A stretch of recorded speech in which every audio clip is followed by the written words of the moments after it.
So, the Lost Things adventure is one of the two ways to get into the game.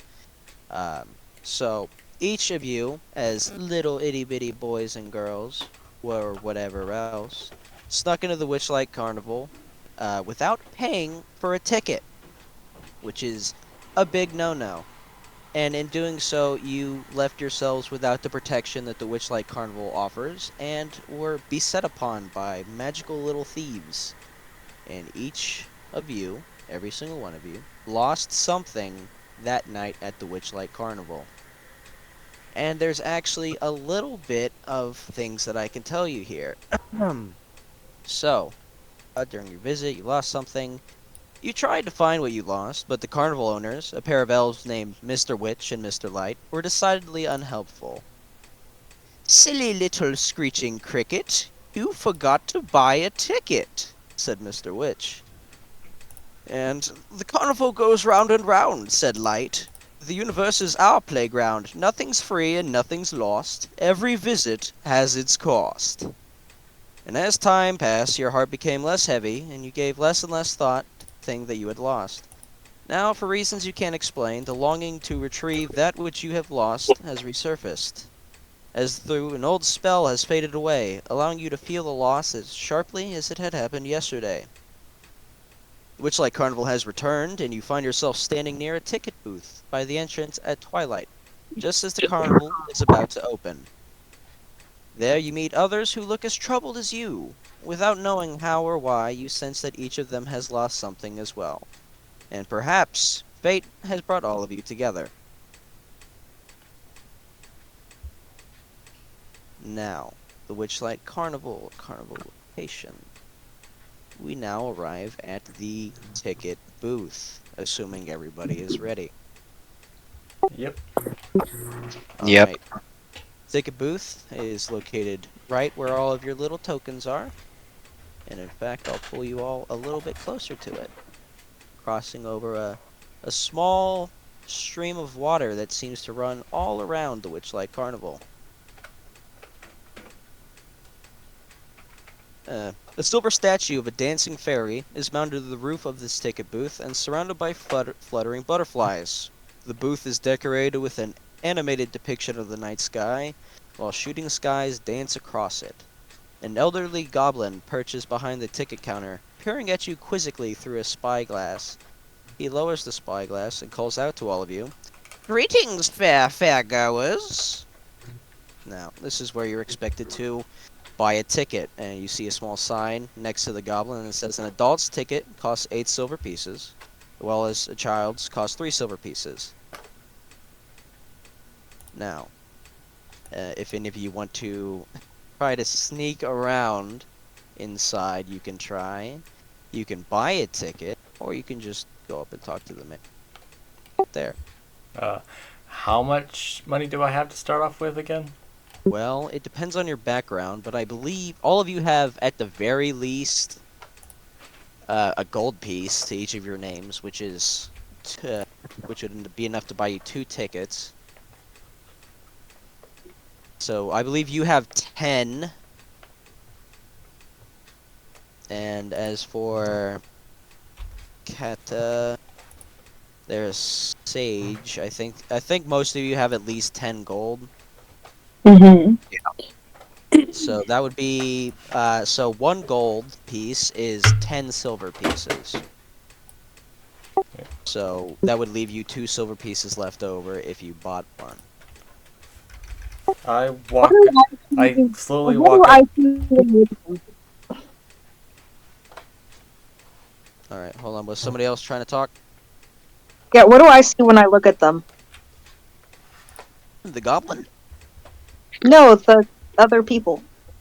Oh, the other people? Well, you see, surprisingly, 2 of your guests aren't dressed exactly for a night out at the carnival, seeming to be wearing full sets of armor, chainmail armor, to be exact. Each carrying a shield and their weapon of choice.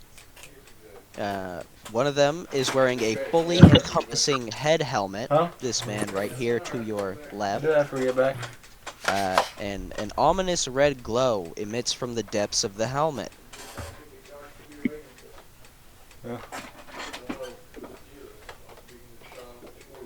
Who else do I see? See a person standing to the left of this ominous figure, appearing to be an Eladrin of sorts. Can I describe myself? You may.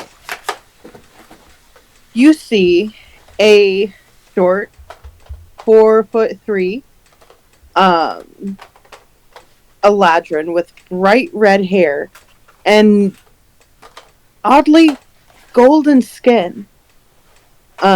If you could call it that.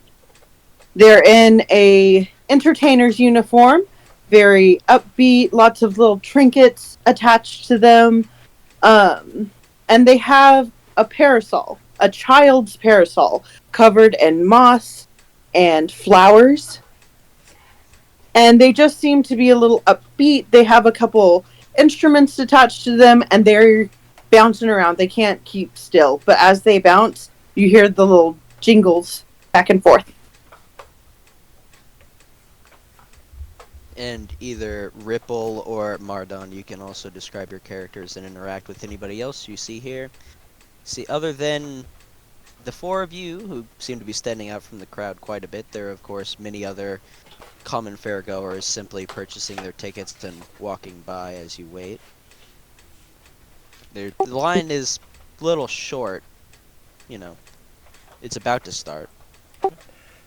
So I walk up to the ticket booth, very slow and ominously, and slap down a gold piece and say, "1 ticket, please."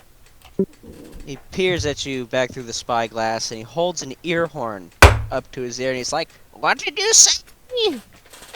Slightly annoyed, I repeat myself, "1 ticket, please." Oh, name, please.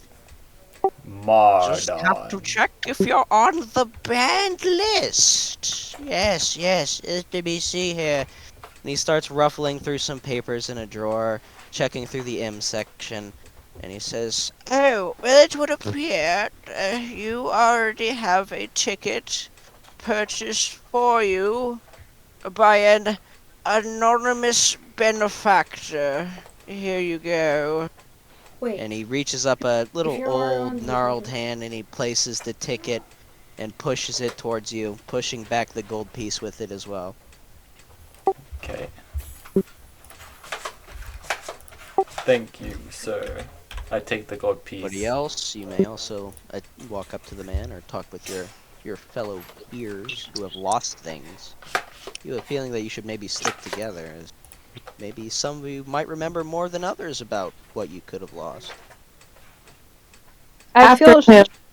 Oh, go I ahead. feel drawn to the Eladrin, but I still keep a shy distance. Oh, I forgot to ask, are you medium or small turtle? I am a small turtle. I am 10. Yeah. Oh, that is about the maturity age of a turtle, isn't it? They reach adulthood at 15. Oh, this is oh, well, at least you only have to pay for a child's ticket. Hope you don't get horrifically murdered.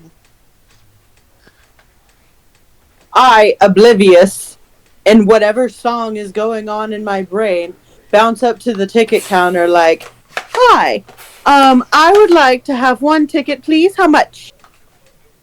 A ticket is 8 silver. You are an adult, yes?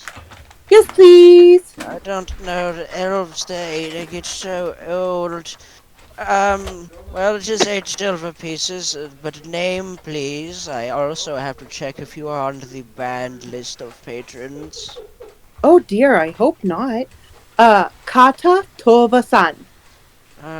Yes, okay. And he starts searching through the K's.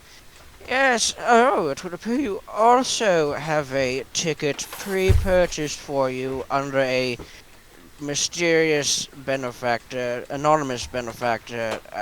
Here you go. He also does the same thing. Gnarled, shaking little hand. Places the ticket on the counter for you. "Thank you so much. That's so fortunate. I wonder how I got so lucky." And I bound off. Alright. Next. I don't have all day. And he's looking at all of you through the spyglass and listening with this oversized hearing ear horn up to his ear. Shyly walking up to the booth, but projecting my voice. Tara Ajira, age 10. A child's ticket, alright. There is a step stool if you would like to be more face to face. We are accommodating of all creatures of shape and size here at the Witchlight Carnival. And I then find the stool with the steps set for my shortest legs. Yep. As you actually step on it, you feel the stool slowly extend itself up. To where you would be at appropriate, at least about eye level with this goblin. You can see fully over the counter. Intriguing. I squeeze my sea squirt. Oh, what? You have like a octopus? That's my cuddle. It's not an The Strixhaven plushie. I see. Yeah. All right. Okay. Yes. Todd Ajira. Yes. Oh, wow, what a fortunate event. It seems everybody has mysterious tickets. Oh. And he puts another ticket on. Yours is a little bit smaller than everybody else's, as it is a child ticket. Meant to be more grasped easily by a smaller hand. That's so cute. Yeah. I take my And then, ticket and I say, down, please. Stool, seemingly sensing your intention, does lower itself so you do not fall. And you are able to easily step back down to the earth, and you can cross that little wooden bridge the rest of the way and go in. Yes. I approach the ticket booth and ask if my name is also on the list with the free tickets. Oh no, it appears you're on the banned list. And he waits Ah, for a shit. moment, and then he starts giving a little old man laugh. He says, No, dear boy, it's fine. You also, yes, you have a ticket paid for you. And he puts it on the table. You, of course, are tall enough not to need a step stool. Ooh, I would isn't hope that so. intriguing? Briefly matter. When you see me, you see a very small turtle child with a little skeleton sea squirt squishable toy clutched tightly. Oh, Robert's gonna be hated by all the Fae. Why? What did I do? Oh, yeah. Yeah, probably. I put a picture of the sea squirts in chat. Oh, okay, let's take a look. Being a bard and an Eladrin, seeing a child who looks fairly nervous and by themselves, I am immediately intrigued. Get in my wagon. It's painted white. We have candy. We'll sell you off to the Feywild. No, not like that. It's okay. I once played a changeling, and he was replaced. Well, he had replaced a human, so you know that human is now in the Feywild somewhere. Maybe you'll meet him. I'm a bard, not a monster. Ah, As somebody who's played 3 bards, what's the difference? Just a monster with fancier words. personally, in my experience, the entertainment community is fairly protective of children. Like, at least. There we go. I shared that all to you. That is your ticket. Oh, Thank cool. you. Yes, it should be under your player handouts now, I think. Somewhere. Regardless.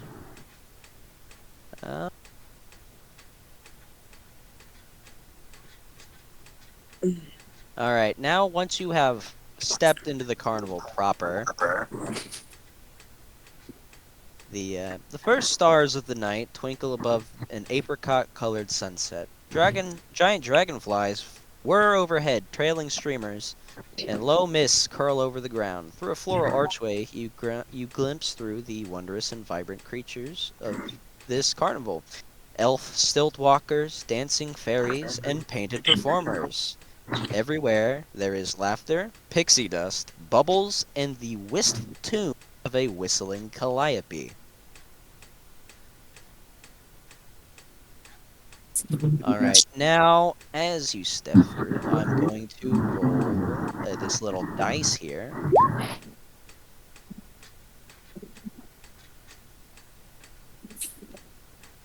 Oh, you walk past there's a painted sign of an elf wearing a jester's hat, complete with bells and the like, and as you walk past, it just positively starts bursting and, starts moving around, and it says, "We hope you're having a delightful evening!" And whereupon it stops moving. Can I stab the creepy clown jester? Well, it's an inanimate object, so it can't move.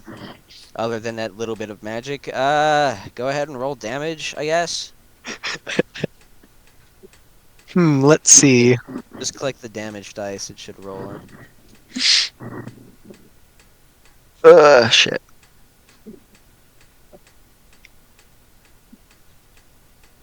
This will just determine how messed up the sign gets. That's not the damage. Ah, shit. Where is the damage dice? Okay, so if you go to your attacks, I have most of them filled in. There's the one that says Trident one-handed. It's the one on the right side. So if you hover over it, they'll both glow red. It's the one on the right next to the cogwheel, where it says 1d6 plus 3. 9. Yeah, you kind of make gaping holes into this wooden jester sign. If you want to, you can cause damage even more. It's already pretty messed up, but if you wrench with the leverage of your trident handle, it will break in half. Nah. Alright, you've just left gaping holes in the chest of this jester. And, Fucking hate clowns. I'm gonna make something visible to all of you. Oh, this is... I step between me, or I step between the child and this very unhinged man. So, can you all see this little purple circle? Oh, I can't move it. It's a drawing. Do I have to pull up the drawing? I can't see anything past the Witchlight Carnival ticket. Alright, well, that's no bueno. I've been distracted by the I Calliope. was in the token. Okay.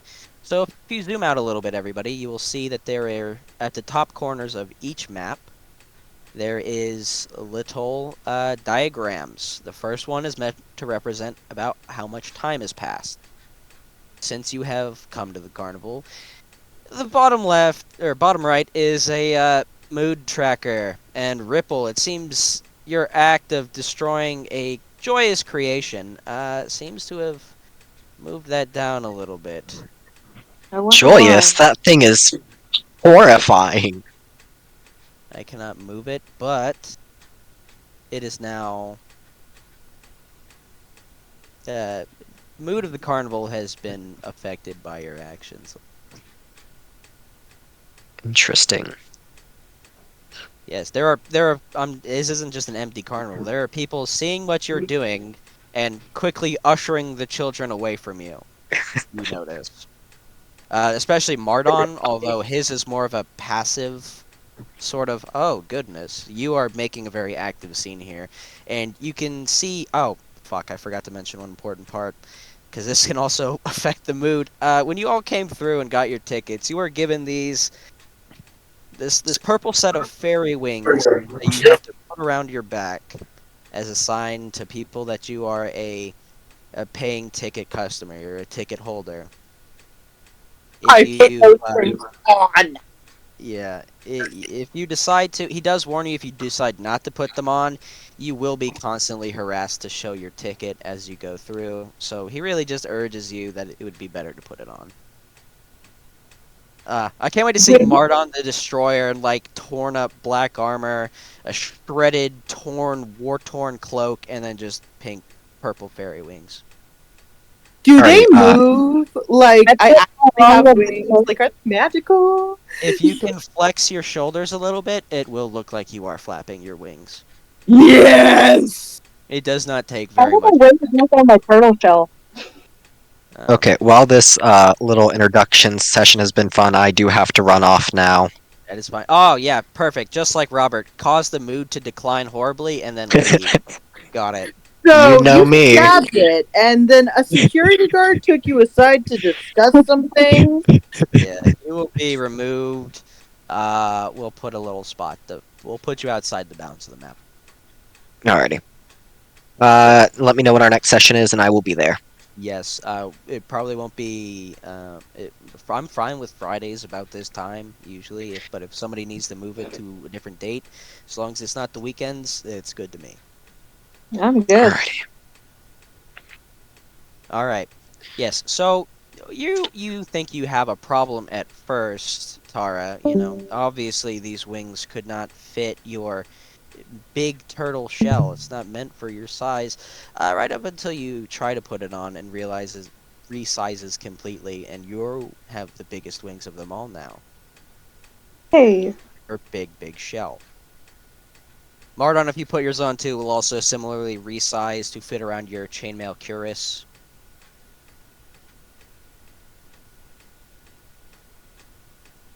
But yes, where was I before I forgot that? Ah, yes, I was talking about the moods. Carnival events. Yes. Timed events. Yes. All right. So, as the carnival opens for business, you're slowly milling through the gate and looking upon all the wondrous rides you can go on. The Bubble Tea Pixie Kingdom, the Big Top, the Carousel. A 12-foot tall walking tree garland and golden ribbons marches through the thoroughfare. Emerald clouds swirl above the tree and rain down golden spinning sycamore seeds all around this 12-foot tall walking tree. Fairgoers try to catch these seeds before they hit the ground. As the seeds gently fall, a chatty squirrel scampers along the boughs of their tree, handing dandelions to select passerby. Now, anybody who wishes to try to catch some of these sycamore seeds, let me know, and you know, let me see who gets. After I put on my wings and I step away from the crazy man, and I am like really excited, I twirl around a little bit, and then my attention goes to the child, and I introduce myself, and I give them one of my bells. I look at the bell suspiciously. All right. Are you trying to like examine the bell? I'm trying to examine the Eladrin. I ring the I bell. grew up with Faye. I ring the Well, bell. Like, it's yeah. just a bell. Hey, kid, there, you want to give me your name?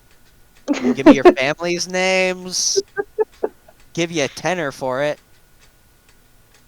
No, no, no, no, no. This is exactly what I wanted, to sow deceit into the souls.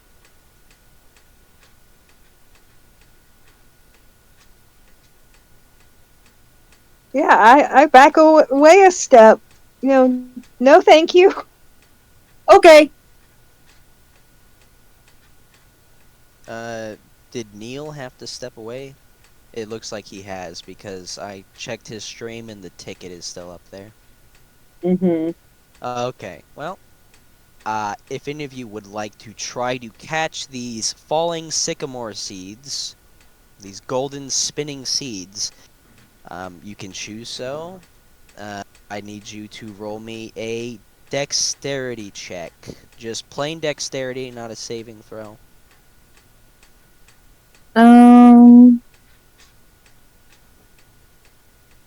If I can remember where everything is. If you just click on dexterity. Just The roll. top letter, yeah. And yet, I got a Sky 10. tell me your roll. You got a 10? Yeah. Perfect. And patience, what did you get? I'm still loading. That's fine.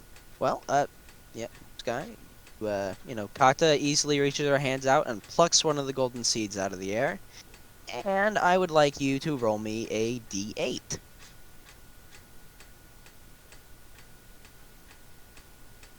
That's going to be a 4. A 4? Well, you gain a d4, which you can add to one ability check you make before the next dawn. As you hold this seed, this golden beautiful seed, it sort of shimmers and glows and then disappears, and you feel this little wellspring of power in your little heart. And Aww. you feel a little bit blessed. That feels nice after getting rejected by a child. It's not a dexterity save. Oh, here, what is it? It's just so if you go to your if you just click the name of the stat, like if you hover over the top, it'll glow red. So if you just hover over and click on the name There it dexterity, is. there we go. Well, I'm on my tablet. I can't hover or Okay. anything. Yeah, no, yeah, sorry.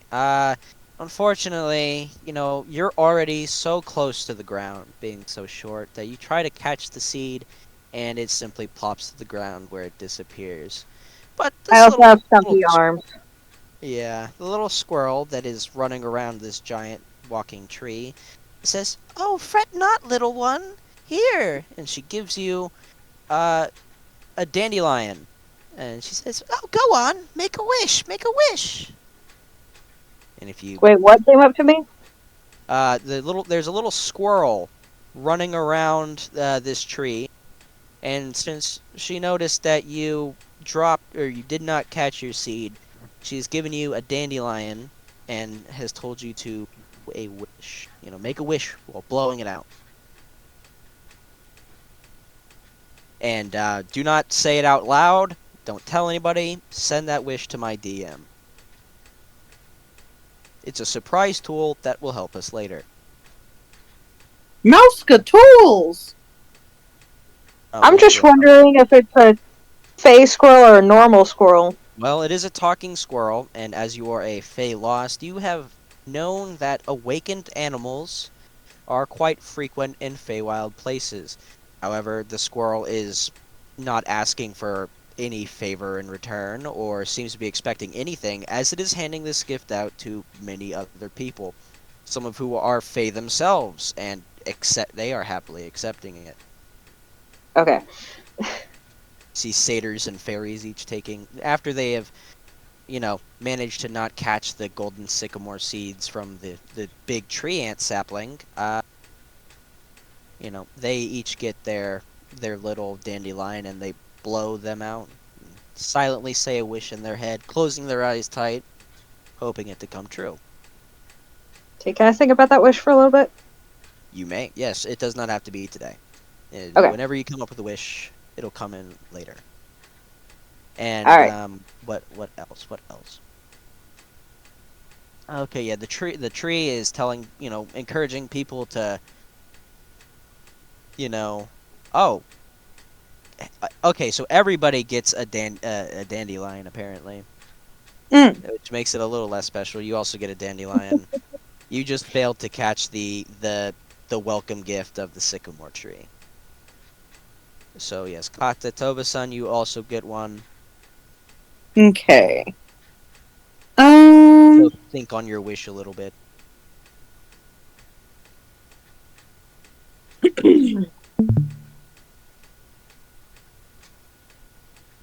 Hello, goodbye.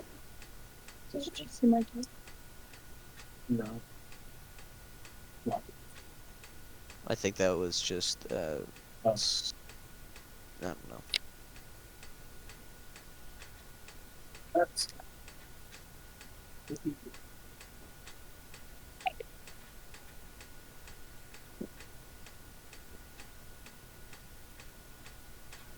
Trying to think.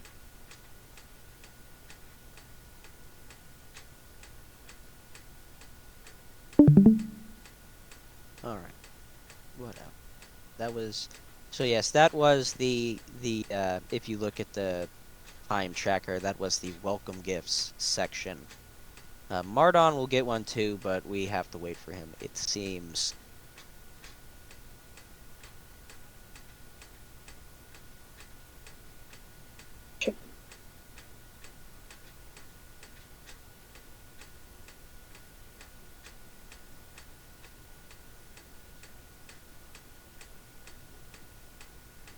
Damn it.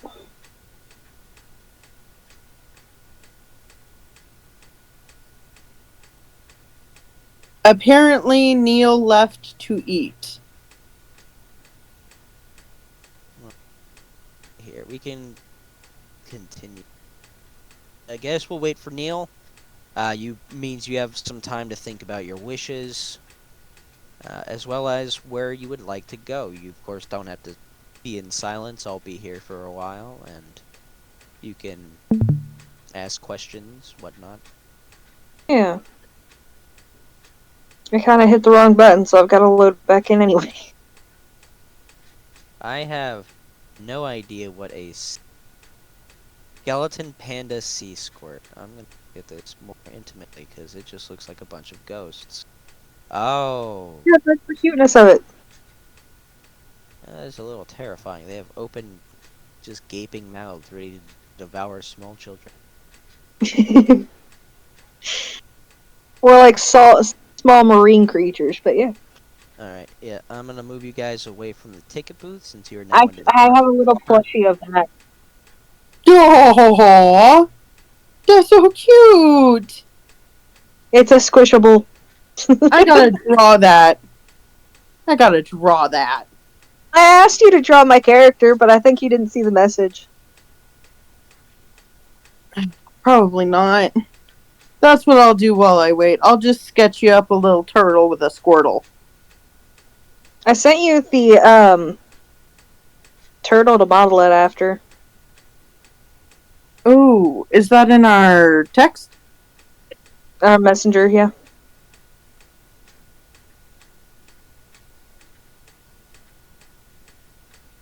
Page 10, 3'4".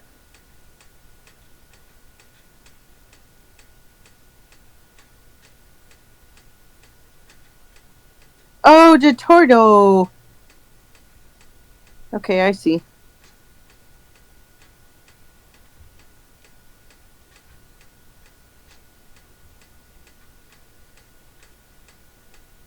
That's not a full description with that, right? No, you just sent me a picture of a turtle.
It must be my cat.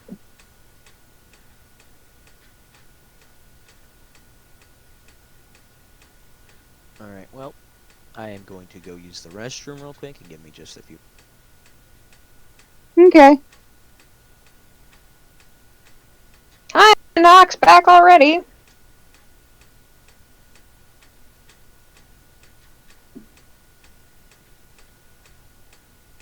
Get it, get it, get it.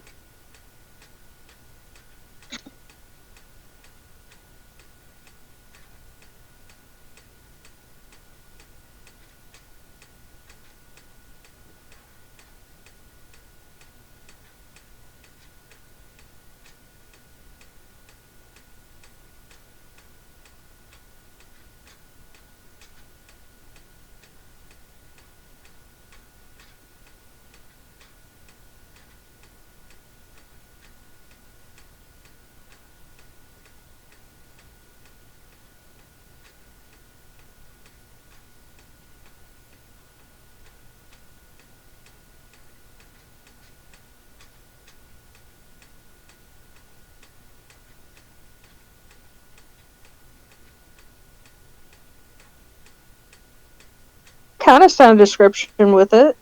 It said I need a 10-year-old based on this with sea green eyes.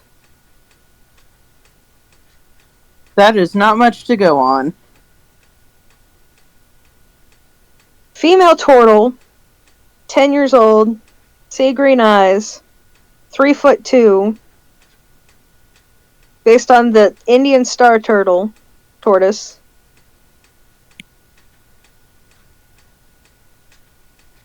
And she has a skeleton panda sea squishable.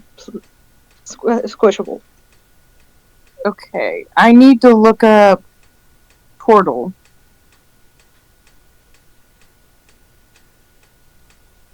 I just missed you, I just missed you, I just missed you.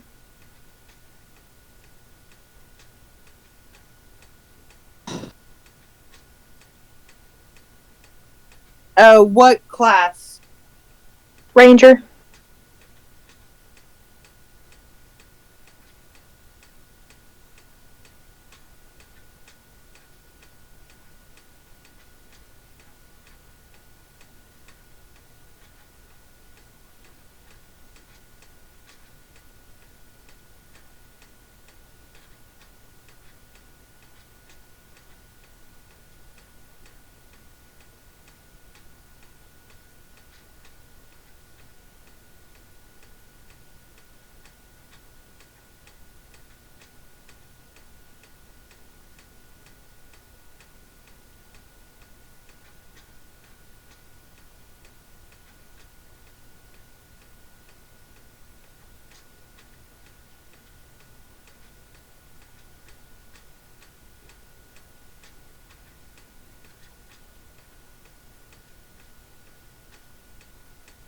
Alright, I'm back now.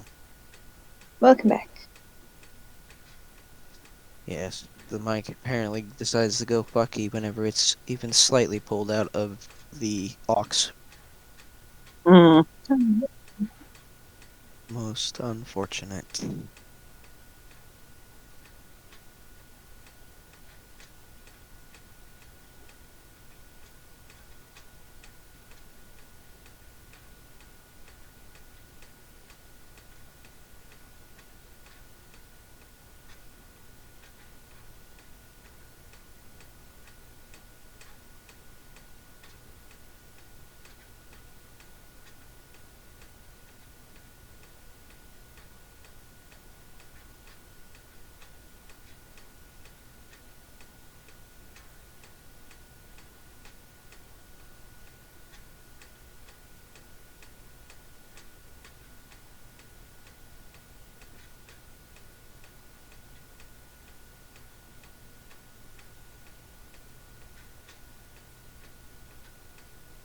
How do we know we're supposed to be in a group together? All of you feel we'll call it the threads of fate. And then you sense that every single one of you, that this group, not the four of you, not every other ticket goer, but all of you seems to feel the profound longing to recall what you lost, and it seems that you can each sense that each individual of this group has lost something as well.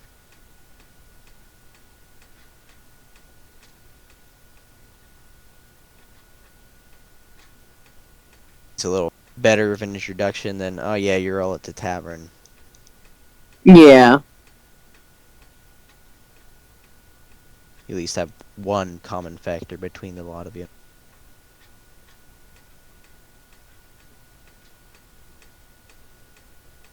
My brain just really struggles to figure out social interactions. Let me go back through and see if I can help you. Okay, work with the players to establish connections. Characters who have the Witchlight hand background would know each other.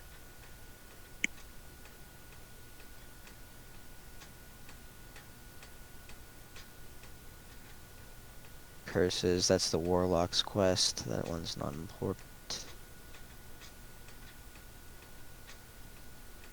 Yeah, essentially, I mean, you can all work together to help form it. I can help you. About local towns, they're really not going to be named because we're really not going to be going there. Okay. And I'm going to do my best to look for maps of important spots, but a lot of this, I will tell you how many maps this thing comes with. 1, 2, 3, 4, 5, 6, 7, 8, 9, 10, 11, 12, 13, 14. 14. Oh, sorry. No, just 12. 2 of those are from a different book. Which is not as many maps as a campaign should have, but it's just all the important spots. So whenever we have a spot, especially where there's going to be open combat, I'm going to have to be looking for a lot of generic forest maps.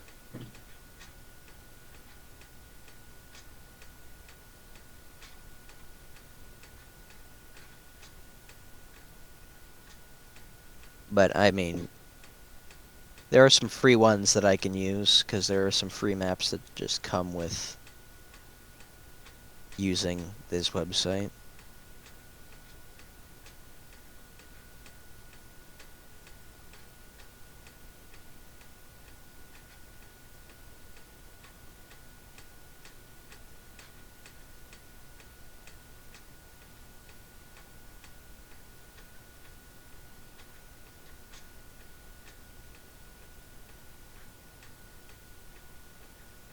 Time you can have some character to character roleplay. Just think about your wish, or let me know what's going on. You can just tell me to fuck off, and I'll remain here until Neil gets back. No, you're So good. I I'm just. spacing. You're what? I'm spacing. I'm trying to figure out how to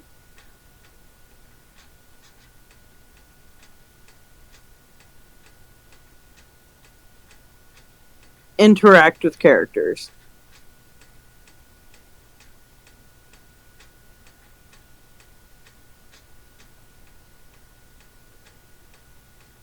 Well, it'll build up naturally. We are, missing 2 players doesn't help with inter-character roleplay very well.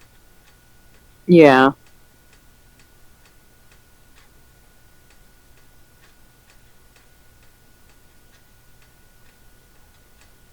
I need to go ask my family about dinner. I'll be right back. Alright.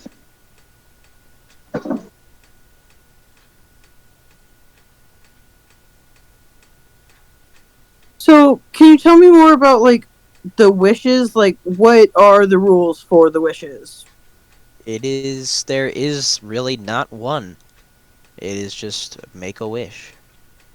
It comes into play in a specific chapter later on, but other than that, I haven't read into it because I don't want to spoil myself on all the secrets. No, yeah, there's no specified limitations to a wish. It just says have your players write down their wish, which is in your case sending it to my DM. I record it, and then it comes into play in a specific chapter. Hmm. Reread it just in case. Timed events.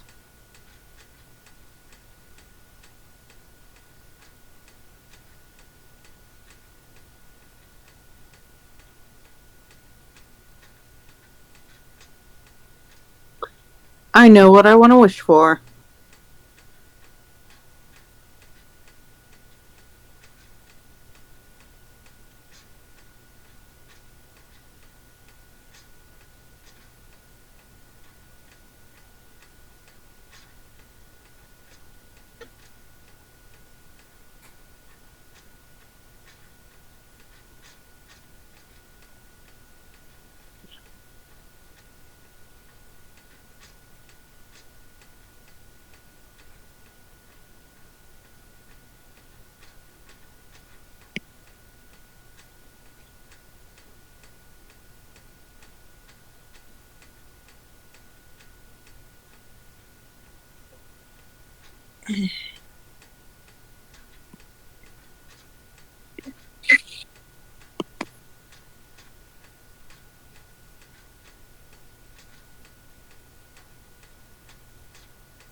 But yes, in regards to insider secrets, uh, yeah, the carnival's mood is important, and you should not keep fucking with people.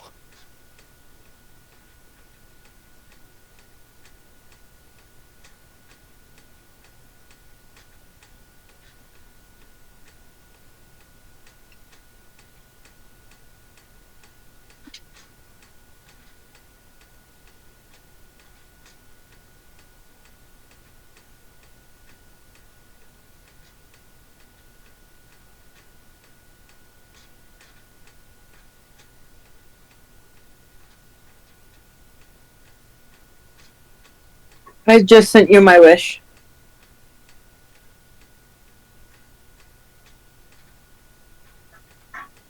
Oh. Well, you really should be more selfish, but okay. Guess you're not gonna get the gold skinned unicorn of your dreams.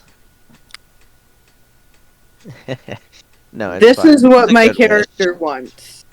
Well, it's a good wish. I'm a healer and an entertainer, and I want a golden fiddle. no.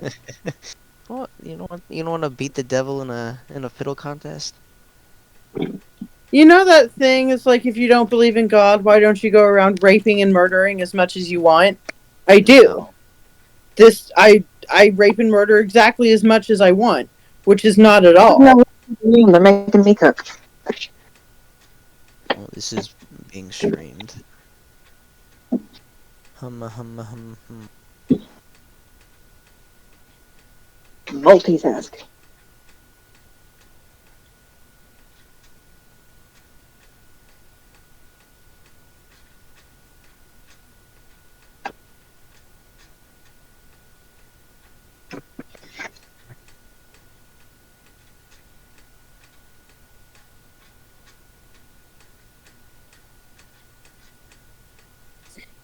So, after catching the seed and getting the dandelion, I sit down to think about my wish. And I sit and I think real hard right next to that tree, just taking in the entire fair and looking around at my party as they somehow knowing that we are going to stay together as they go about their business. After a hit and a miss getting to know the kiddo, I just back off because I'm like, they don't want to talk to me. That's them.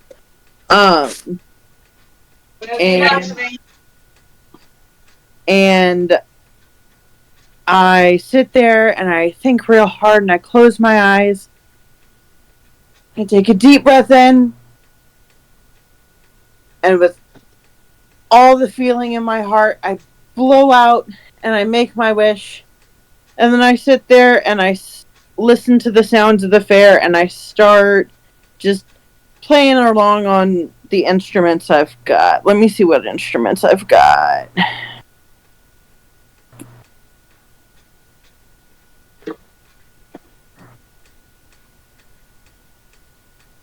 Do we have the Velveeta? Hmm.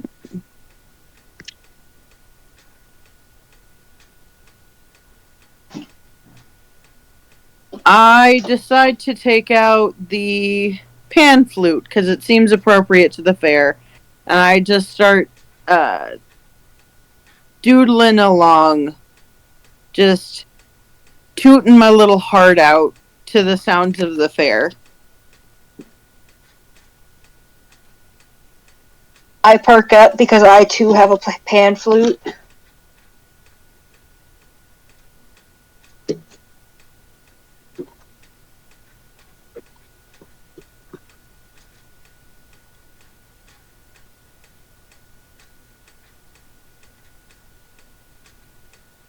Oh, we don't have a.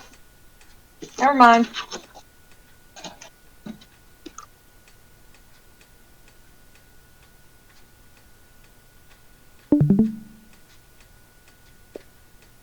Hello, goodbye. Hello? I think that's just the sound of somebody leaving the stream. No, I went into Martha Susan? Neil's stream again because I had backed out to go message and stuff. That was me popping into the images. Cream of chicken. I'm actually going to minimize that and bring up. Are we out of cream of mushroom? Maybe.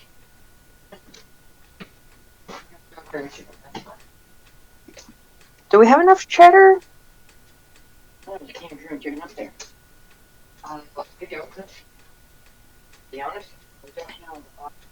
Work of working in Blackwing.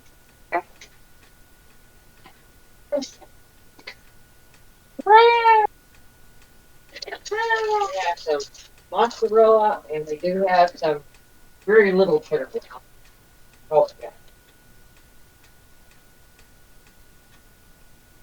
Like Kobe Jack. We have a lot of mozzarella. You need mozzarella. Yeah.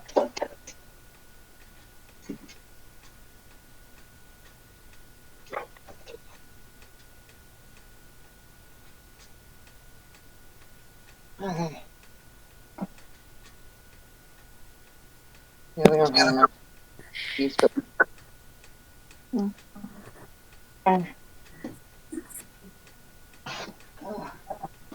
You need 4 ounces of that? 8. Yeah, that's right. 2 of those would be right here. So. Good, yeah. How do I change my token? Hi, Harley. So on your character What? sheet, I can do it if I have to as well. You would go and click bio and info after opening up your sheet, and then clicking edit. And then there's your avatar and your default token. The default token is what's going to be showing on the map, and the avatar is what's going to be showing on the little sidebar. Okay, so I am in the thing. I have opened the campaign. I am looking at the list of characters. I tap on my character. It does nothing. Doesn't open up anything at all? No. Okay. I just, Hamburger meat. when you said token, in a previous game, I had used a token as, like, to put on the map when I did the attack because, you know, Yeah. the radius of effect and all that good jazz. I wanted the picture I have on my character here to be on the board. Okay, yeah, I can do that for you real quick. Probably. Oh, no, that's Tara's sheet. There we go. Cut it. Copy him. Oh, I suppose I have to download. Oh, there we go. That is better. So there's the big top. I just noticed their pictures, the picture they sent me to make their character off of. Yeah. A turtle. Alright, your token is now your Eladrin Bard. Thank Suppose I you. should make you a little bit smaller. There we go. Itty bitty turtle. Give me a moment, I have to blow my nose.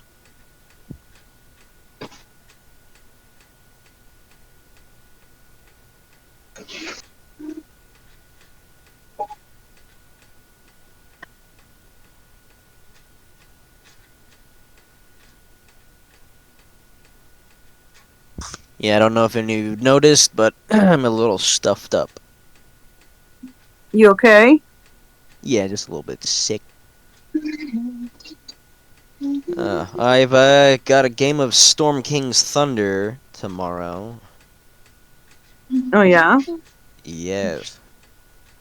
It'll be the first session of that game. It was run by the dude who was supposed to run Curse of Strahd, but people didn't show up. So, instead,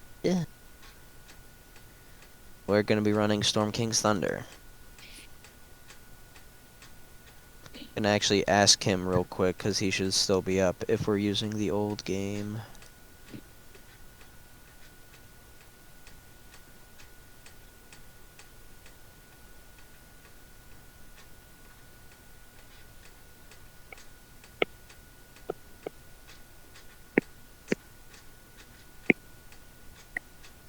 Can you hear me?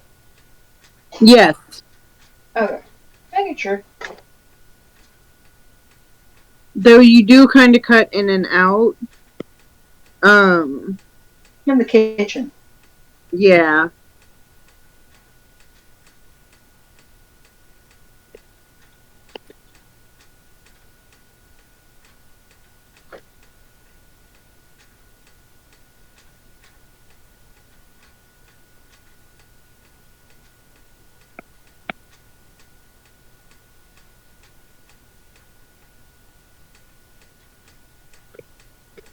Yeah, Storm King's Thunder, it's like giant themed as a campaign. There's a lot to do with giants.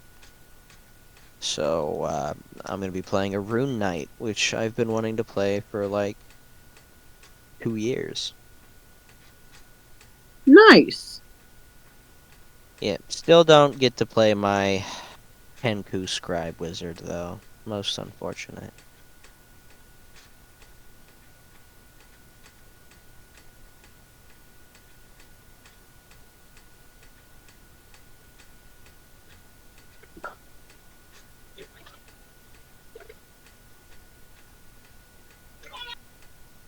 Yeah.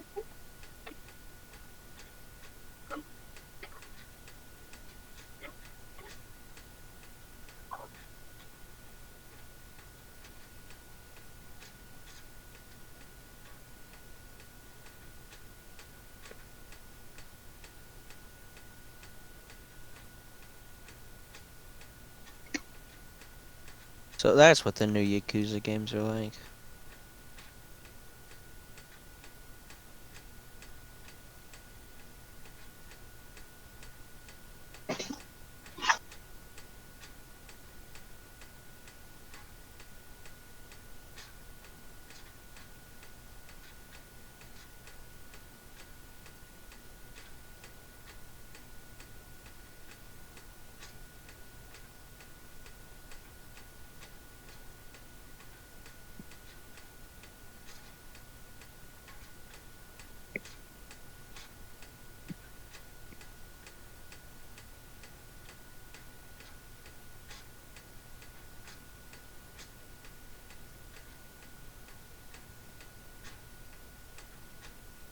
Alright, so we can plan now. Sky, do you have any clue on where you wanted to go first? Um. There's a lot of places. I can name them out if you can't see all of them on his stream. I Looks like decided. the right side is covered up. I just to go ahead and just pull up mine because I can still hear you guys. And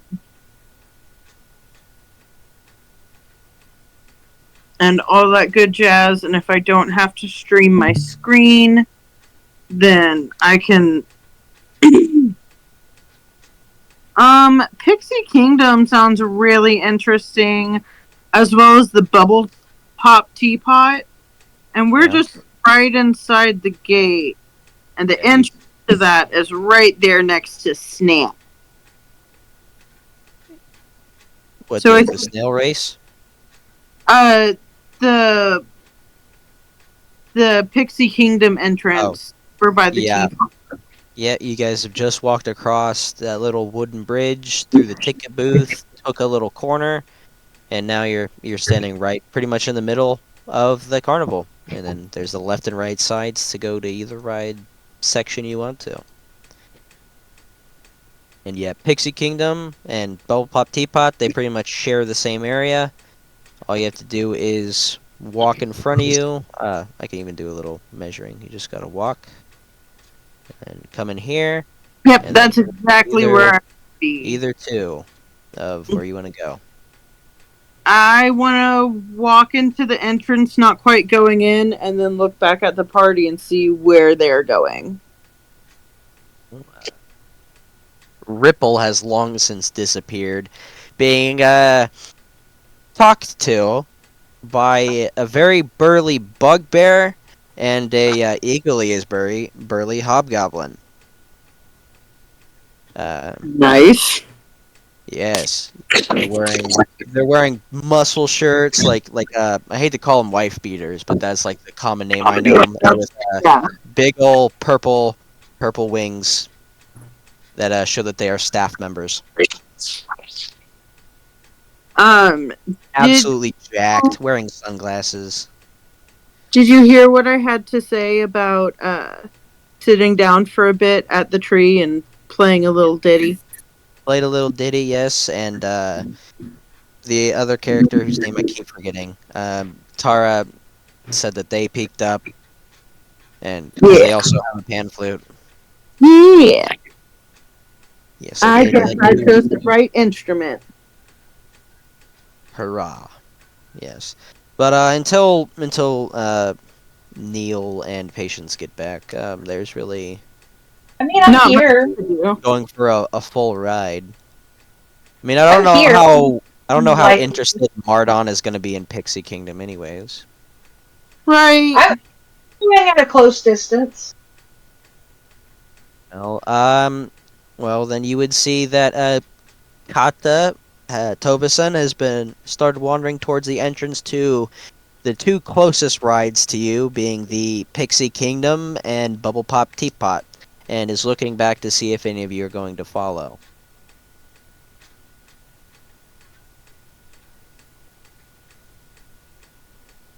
How many punches is each ticket? 8 punches. Okay. For both? No. Each ride costs a ticket punch. I was seeing how many punches each ticket is worth, and it is 8. I believe it's 1 each. It'll tell me when. Okay, yes, both of those rides cost 1 ticket punch.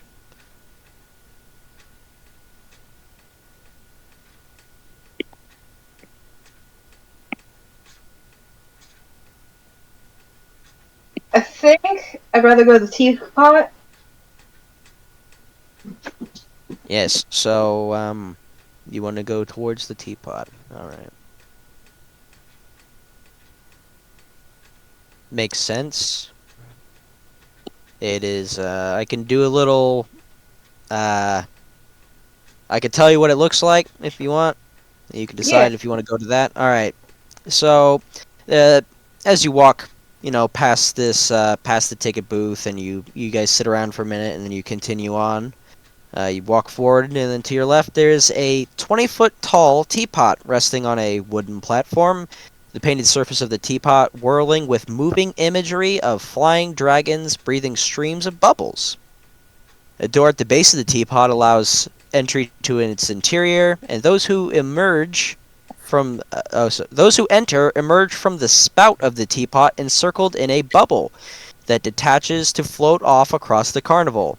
7 goblins sit on the platform, sipping tea from mismatched porcelain cups.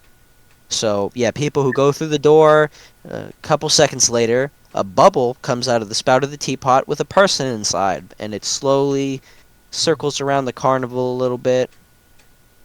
And then you kind of lose sight of them once they get past the big top area and some of the larger rides.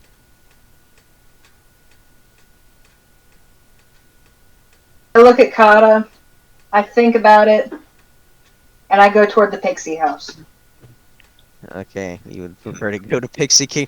Yeah, that does seem a little bit terrifying to a child. It's like, oh my god, I have these sharp turtle claws. What if I accidentally pop the bubble and I fall to my death? Makes sense, you know? Pixie Kingdom is much more less terrifying to think about than falling to your death from a bubble. I casually say, wow, Pixie Kingdom looks like a lot of fun. If only I had someone to go with. And I walk towards Pixie Kingdom. Do you want me to drain the fat? I did not hear. Oh, drain the fat. They're talking about cooking still. Yep. Alright. That's a weird thing to say to somebody at a fair. You want me to drain the fat? I see it. Oh.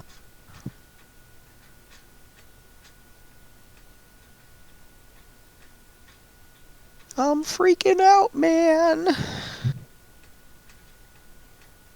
Thinking about what my DMs do, and I realized that, man, I kind of suck at this. No, you don't. You're actually doing really great in a really difficult situation where you have half your party staying for the majority of your game so far. Yeah. Say if Mardon shows up, back up. He's going to, I know, but splitting. Okay, so I'll tell you this now. Generally, it's like, oh, you don't want to split the party, but this is a carnival. The danger is minimal at least. Just don't bring any sharp objects into the bubble pop teapot, and you'll probably be fine. That is actually a thing. There will be a bin inside labeled sharp objects. And then a long disclaimer that says the carnival is not liable for any deaths or injuries regarded to the destruction of the bubble pop teapot or residents inside. Lovely. Yeah, it's a long fey disclaimer that takes up like a fifth of the wall. So as I'm going past the teapot, what am I seeing as I'm coming upon the Pixie Kingdom? Well, that's a wonderful thing. There are a lot of children who are like, Mommy, look, pixies! And there are indeed lots of pixies flying around in various different colors. Some of them appear to be workers, others visitors, and some, there's quite a lot of pixies at the Pixie Kingdom. Yeah. So you walk through this the same way you would go to the bubble pop teapot, but instead of taking a right, you take a left, and you come upon the copse of oak trees sheltering a miniaturized fairground. It looks like its own itty-bitty pixie-sized fair. At the heart of this, as you're coming up, you can sort of peek past the pixies. They're quite small, and you see that there is a hamster running a tiny Ferris wheel. As he runs along his Ferris wheel, each of the cars go along with it, doing a little spin around. And you see his mouth moving a lot, but you're a bit far away to hear anything that's going on, or any sound that's coming out. Alright, I accidentally closed the document. There's the entrance, of course, and closest to the entrance, there's a little pixie man, sitting cross-legged in the hollow of a tree at the entrance. And that is what you see. Lots of people coming by. There's people looking at it, and people that are not quite interested. They walk out. You hear murmurings of, oh, then maybe we'll try the bubble pop teapot or the snail rides. Mm-hmm. And that man, he's just sitting there. He's smoking a little pipe, small wooden pipe with a stone basin for the, whatever he's smoking. Hmm. You can attempt to identify what he's smoking if you want to. Can I? What do I need to Yeah. roll? I would like you to roll me a nature check as it's based around the plants, and you're essentially just identifying it by scent. The scent of the burning plant. 23. 23, you immediately recognize that this pixie is smoking a tiny nug of marijuana. Ah, yes. Yeah. He's smoking The that smell pixie, the pixie-sized pot. He's just smiling to himself. He's right next to the bubble pop teapot. So in his little tree hollow that he's sitting in, he's got a book next to him, and a small pixie-sized cup of tea, which occasionally he sips from. He And, looks very comfortable. Yeah, it's clear that he's likely the person who runs this ride and gives people entrance into the Pixie Kingdom. And, he sort of waves his hand over, and a goblin comes, and he pours just a couple... He has to pour the tea with more of an eyedropper, really, than anything. It's Yeah. such a small cup, so a couple drips of tea. He thanks the man. They're conversing in Goblin. And then the goblin goes back to the bubble pop teapot, where he Wait, do I joins know his other Goblin? friends. You may know Goblin. I know Novish. Where Hold do on. I see? Goblin name generator, quickly! Common, Elvish, Gnomish, and Sylvan is what I know. Common, Elvish, and Sylvan. And no, you don't speak Goblin. So. Common, Elvish, Gnomish, and Sylvan. Gnomish. Wow, a lot of people chose Gnomish. I thought it might be relevant. It could be. There are gnomes here, and there are a couple people who are running the festival that are also gnomes. What languages does Mardon speak? I bet he picked Infernal or something that's never gonna come up. Just Yeah. common and Elven. That's right. He speaks Elven because his necromancer was an elf. And soldier doesn't give language proficiency. Tara, did you want to do anything?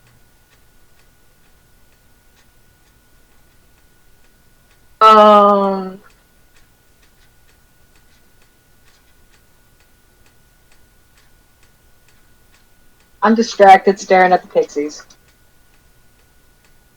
This does seem to be the age demographic for a pixie kingdom. They're little girls. They're like, they're very excited to get into the pixie kingdom. Small children, they're like, oh, pixies. They've heard stories about pixies. Some of them didn't believe pixies were even a real thing until today. Hear me, hear me. Neil has announced that he will be back in 5 to 10 minutes.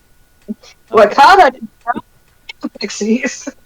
Well, did you guys want to go into the pixie kingdom? We can. I don't imagine Mardon the Destroyer is. Oh, sorry, the Obliterator.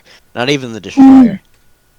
So as I walk up, like I'm watching, because I very nonchalantly said, "Oh, if only there was someone to go to the Pixie Kingdom with me," and then walked off, like keeping half an eye back to see if they follow. Do they follow? They follow.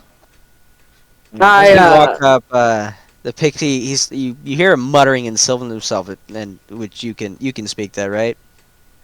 Yeah. Yes. It's like, fuck! He sort of hides that pipe that he was doing and puts on like a little bit of a game face. Oh, welcome, patron goers. Welcome to the Pixie Kingdom, the best attraction at the Witchlight Carnival. Oh, people talk big game about the big top or the carousel, but no, this is where you want to be. It's the best attraction in the entire Witchlight Carnival. How may I help you? Well, I'm new here, and I was wondering what I could do in the Pixie Kingdom. Oh, well, there are lots of things to do in the Pixie Kingdom. Believe me. We have mini rides here. You know, we have Biscuit, and he sort of points over his shoulder, and you see that there's a little pug. Oh no, Biscuit's the hamster. Sorry, the Pinecone, which is a pug that is running around with a couple of. And then you realize that those aren't pixies riding the back of Pinecone. Those appear to be an elven man and a what's another race? Elven, and a dwarf that have shrunk down to pixie size somehow and are now riding on the back of this pug. And you know, we have the kingdom, of course. You can visit the kingdom, which is the center of the pixie kingdom is a pixie palace made entirely out of old cocoon husks from moths or caterpillars that have been woven together. We have the cottages where you may enjoy a little bit of a snack, and then of course we have the Ferris wheel, which is, and then he kind of gets out of the room. He's like, which is run by Biscuit, which is the hamster that is running this hamster wheel, which is powering the Ferris wheel of the Pixie Kingdom. Well, that all looks like so much fun, but I'm afraid I might be too big. Oh goodness, that won't be a problem for very long. Should you step inside of the Pixie Kingdom, I have a little bit of an elixir that I can give you. It will allow you to shrink down to pixie size temporarily. Enough time to allow you to enjoy the kingdom to its fullest. How Don't worry, much- it is entirely temporary and free of charge. It is the main reason why people can visit the Pixie Kingdom. That sounds wonderful. Yes. Now, if you do go in, and he sort of makes this little face and wrings his hands, it's only customary to adopt a pixie name for a short time while you are inside, and it would very much make me happy if you would maybe stick to this little tradition. It's only while you're inside. While you exit, you may go about as who you once were. But inside the Pixie Kingdom, it is encouraged, not mandatory, to go by a temporarily pixie name. If you would like to come in, it costs merely one ticket punch. But how would I choose a name? Oh, well, I can assign one to you. You may come up with your own. Or really just your preference. Absolutely bonkers.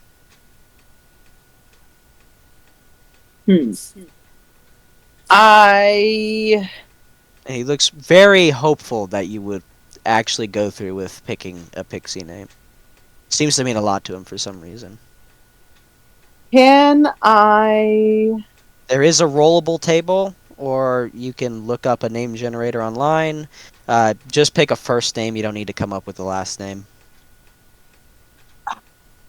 I want to do a deception check. Oh no! All right, yes you can. What do I need to roll? What are you trying to deceive him into? Are you saying that you're going to take a pixie name but not actually? No. I want to see if he's keeping something from me.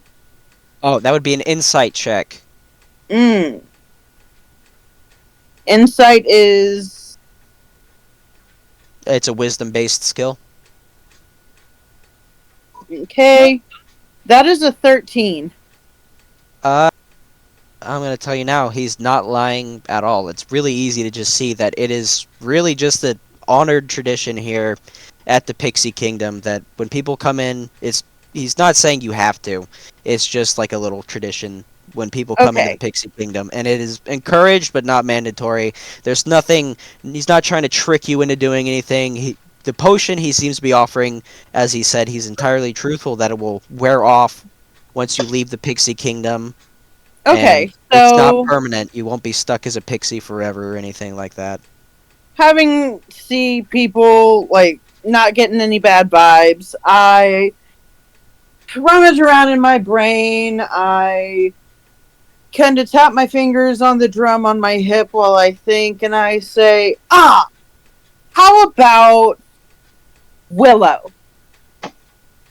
Oh, yes, yes, that is a wonderful name. You're right. Yes. So you are going to come in? Of course. I just need to know if anyone would like to join me. And I kind of look down at my little turtle friend who is very enthralled in pixies. At this point, I'm just staring at them and I decline. You're not going into the pixie kingdom? I'm not taking that name and potion. Oh.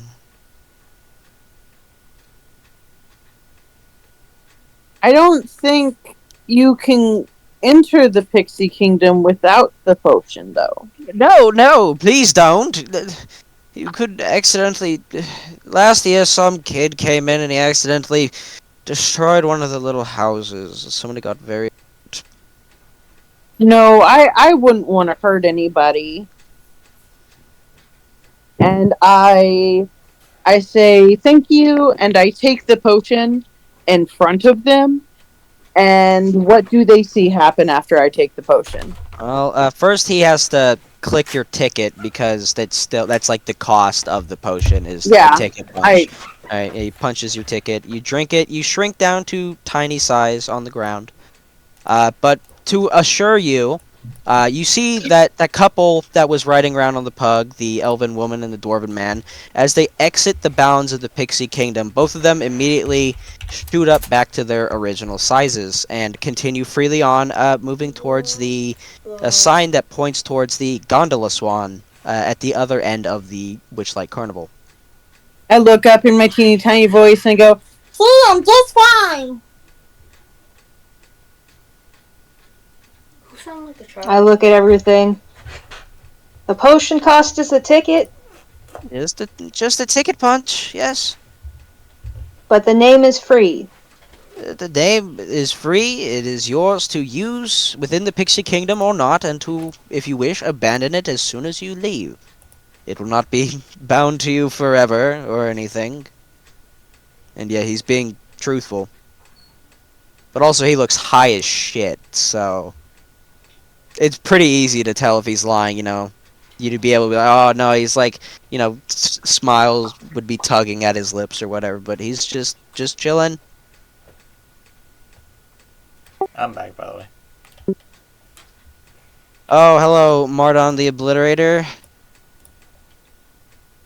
So as you were milling about, the Turtle, who has introduced herself as Tara, and Kata the Eladrin have wandered off into the direction of the Pixie Kingdom I see. and have proceeded to enter inside. Surprisingly, you can maybe see the Turtle, but you don't know where that Eladrin went.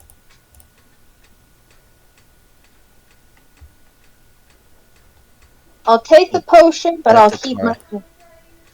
I'm very attached to my name.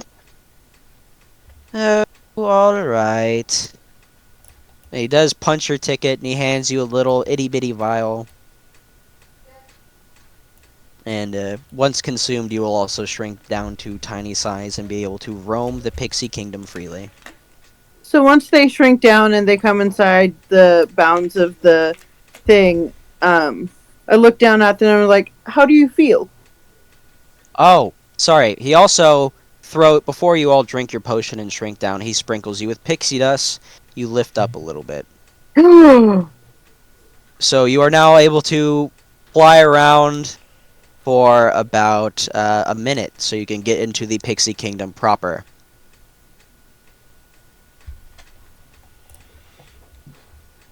So yes, just like Peter Pan, you're all sprinkled with golden pixie dust and are able to fly around. As I ask them how they feel, I kind of jump up and like flutter my wings and do, the little fey thing, the thing. doing a little jig in midair. Yeah.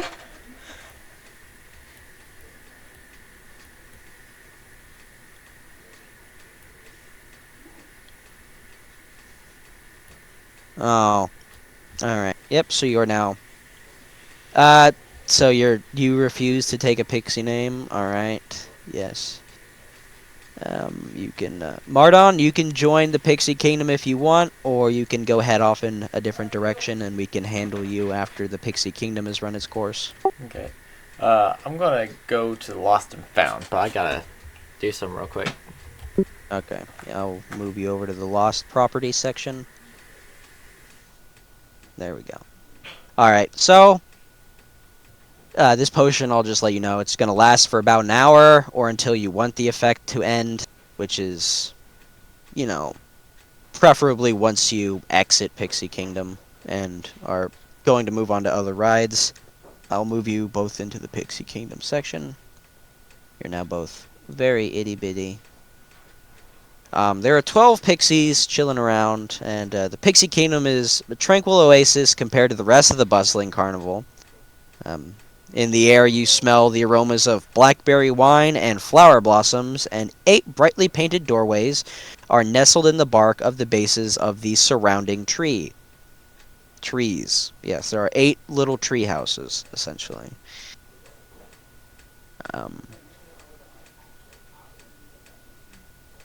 As you enter, a couple of pixies start going in like, "Hey, what's going on? What's your question? How you doing?" They seem to be very talkative and curious. They're asking visitors things that they're not they're not asking for anything in return. There's no trickery going on. They're just genuinely inquisitive. People wouldn't go to the Witchlight Carnival if they were getting fucked on fade deals. They just have a generally bad vibe. Yeah. And the vibe of the carnival is happy. Bustling. Well, it did get a little bit lowered when my dear brother decided to punch a hole through a sign. But yes, otherwise it seems to be still in pretty decent bustling manner. But yeah, you can either walk right past these pixies, they're asking you questions, or you can talk to them for a little bit. I introduce myself and I ask them what their favorite thing in the Pixie Hollow is. The area we're in. There's really there's a lot of things for anybody. My personal favorite, when we're here, we have a delicious cucamelon sandwich and some thimbleberry tarts. Some people like the wheel, but that hamster biscuit, he's real talkative. Like, the only way to get him to shut up is to feed him something. He's lots of guests are kind of dissuaded because he just talks so much. Well,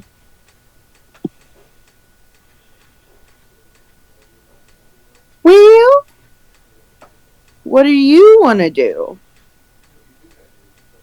Looks down at Tara. The child. Alright. I look around and I point toward the hamster.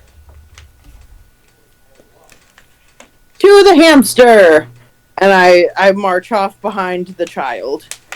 Yeah, Batman transition music plays. You get through the short line of the like I said, some people really are a little bit dissuaded from the fact that hamster talks so much.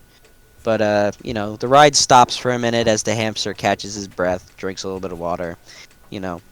People are stopped at the top. They're marveling at how tiny it is compared to everything else. And you can climb in to the cart that has now just been emptied, and after a little bit of time, the hamster will begin running on his wheel. And despite the fact he's running pretty fast, the Ferris wheel seems to be going, nice and slow like a normal Ferris wheel. And you can see pretty much all of Pixie Kingdom once you start nearing the top. There's, of course, all the little houses. Again, the kingdom that I mentioned, beautifully made of woven old cocoons. And then there's, a couple of people riding on Pinecone, the pug that was running around. I start pointing out things once you get up to the top, and then I see Pinecone, and I'm like, oh my gosh, a pug ride sounds like so much fun. I never hopped in the cart. I'm down You with the never have hamster. fun? Well, you're just talking to the hamster? Yep. I stepped aside to talk with the hamster. Oh, alright. Oh, hey there! I'm Biscuit! How are you? Are you enjoying the carnival? And he just seems to just keep talking and talking and talking about just pretty much nothing. Up until the point where you hear something that's actually interesting enough to make you snap out of whatever zoning out you've done. Everybody's on the lookout for this Kenku troublemaker that's been going around the past couple of nights, but she's using magic to disguise herself. Magic. Yeah, some kind of disguise magic. I don't know much about no magic, but running this Ferris wheel all day really makes a guy tired. I've got about how many hours is there left of the carnival? Like 12. 1, 2, 3, 4, 5, 6, 8. 8 hours. I got about 8 hours of running to do, man. Do you get enough breaks? Do they feed you? Oh yeah, people feed me all the time. Sometimes they just do it to shut me up, and yeah. But I get plenty of food and water, and I get breaks. Sometimes not a lot of people show up to the Pixie Kingdom, especially when the big top's going on, so I get a nice hour-long break. Good. You make sure they take care of you properly. Oh, okay. And you can spend more time talking to the guy if you want to. There's a couple of other things that he'll talk about. Yeah, I'll just sit there talking with him while Kata's on the ride. They say Candlefoot the Mime and Palasha the Mermaid are in love, right? And on top of that, Candlefoot lost his voice. I guess that's part of his act, because he's like a mime. But people say he used to talk. I don't really know. I've never seen them. I just hear a lot of talk about it. A lot of people talk while they're on the Ferris wheel. So you can take notes. Take a moment. I've got it. And you don't have to come up with dialogue and stuff. You can keep No, going. these are listed dialogue options for talking to Biscuit. It also mentions the Pixies, if you don't want me to do this annoying voice. Hey, whoa, I'm on crack cocaine! I love that voice. It's very close to some South Park. Yes. That's where I was getting. I thought it sounded familiar. I don't know, it's just a voice. I heard, Legends of Evantris, another D&D group I watch, do voices similar to that. But yeah, Biscuit, once, talk to Biscuit for a little while, you learn the interesting information that there's some Kenku troublemaker out there disguising themselves, and, that Candlefoot the Mime and this mermaid named Palasha are in love. But Candlefoot seems to have lost his voice. But he is a mime, so I guess that's supposed to be part of his act. Not talking. I giggle. Hey, you've been real nice. Do I hear all this being on the ride? You can. Surprisingly, Biscuit's really loud for a hamster, and you are quite small, and he is normal sized. So it carries pretty much. Once you get to the top, it fades away, but once you're near the lower parts, you can pretty distinctly hear their conversation. Most people don't seem to be paying attention to Biscuit. In fact, some of the children on the ride are just like kind of plugging their ears as they look around the carnival. I very much pay attention to Biscuit. Alright, well then you learn the exact same information that Hara has. Biscuit seems like a cinnamon roll. Yeah, he's a fat little hamster, that's for sure. Those of you that don't know, there's a spell called Awaken, usually a pretty powerful spell. It gives most animals the ability to talk and human-level intelligence, which is what has happened to Biscuit. Maybe Tara wouldn't know that, because as part of the Phalos background, awakened animals come and talk to her all the time. Oh wow. Are we sure Them. Biscuit has human level intelligence? He might be a little stupid, but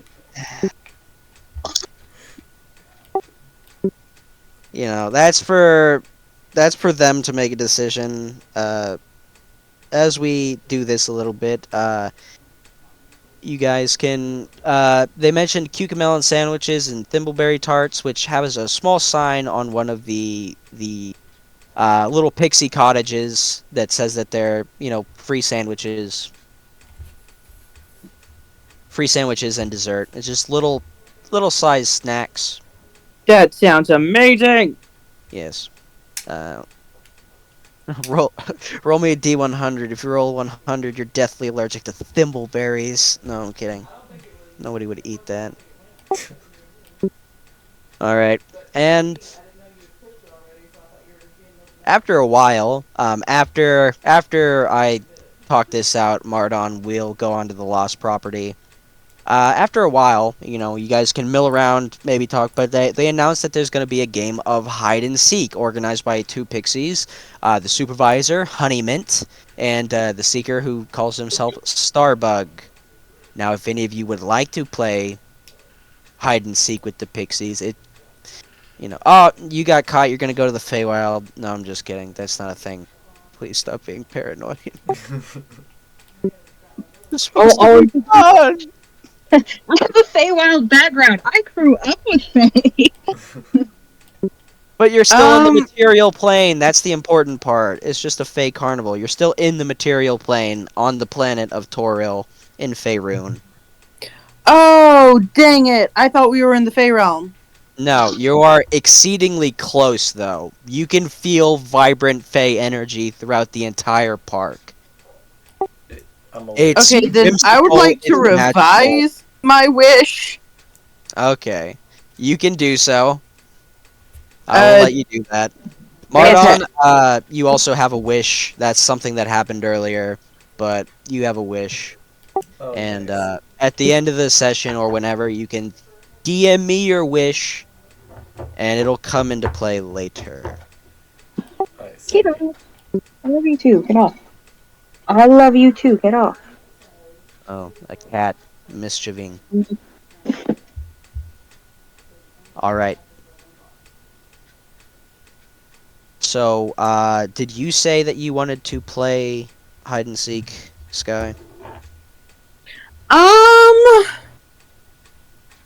No, but I would like to go over to that pug. Well, we can do that. Tara, did you want to play hide and seek? No. Shame, there was a prize. Alright. We will move on for a I short just want to time. move on to the Fey Carnival. We will move on to Mardon, who, in search of his lost thing, thinks, oh, obviously I should check the lost and found. Yeah, I thought Eh, I had a strong pull to the lost and found. well, no, you could go wherever you want to. You just know that this is where you were drawn, and that's it. That is the extent of it. You feel like you are hopefully gonna find something here regarding to your lost thing. So I'm really scared that it's you going alone here, but Uh-oh. we'll see. Uh, Last question, real quick. For Sky, while you were in the Pixie Kingdom, have you been using the Pixie name you gave yourself? It hasn't been relevant yet, so not yet, no. All right. Well, we move on to the Lost Property section. Outside the Lost Property wagon is a large feline creature with midnight blue fur and a pair of tentacles extending from his soldier, and it wears fake butterfly wings. Hanging from its collar is a small wooden keg. The creature seems to be roughhousing with two young boys, although being quite, it's being gentle. Obviously, it's not being predatory. And one of the little young boys says, "Again, Darla, again!" While the other one hangs on the creature's neck. I would like you to make me an Arcana check. Oh, let's see. How do I do that? It's like one of the first options on your little skill tabs underneath your stats. Man, oh, Skilled. Hey, quick question. I see a lot of these turtle people with staves. Do you have a staff? no, Okay. no. Do you have any accessories other than your worm? I've got a pair of sickles. Oh, damn. 17. Oh, Uh, nice. You know exactly what this creature is. This is a displacer beast. Which are generally quite dangerous creatures if provoked, but this one seems to be pretty old. It's got gray whiskers, and it seems to just be playing with these children. A displacer beast is what is a displacer? I believe they are a monstrosity or an aberration. Well, either way, it is a magical beast. They have the ability to teleport through the astral plane at will. I see. And seeing one here in a Fey carnival is pretty weird. Yeah. Seeing one anywhere is pretty weird. And they can turn invisible as well. Yeah. Yes. So, yes, the child appears to be playing with the children. And as you sort of arrive and get closer, there are two boys and hold on one moment. Do. I have to read this whole little thing. All right. Yes. You can go up and talk to it if you wish. Seeing how he's probably in charge of the lost properties place, it's probably a good idea. All right. The beast does seem, as you can hear, that it is talking. It appears to be able to speak.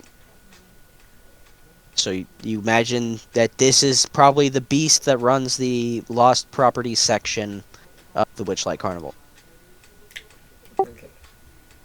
So I walk up to it in my clinking chainmail armor, and I say, "You there? I would like to search the lost and found, or the lost property wagon."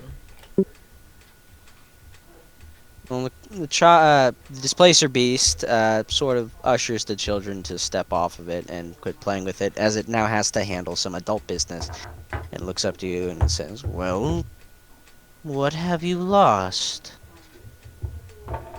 The slow purring voice. It's just chilling.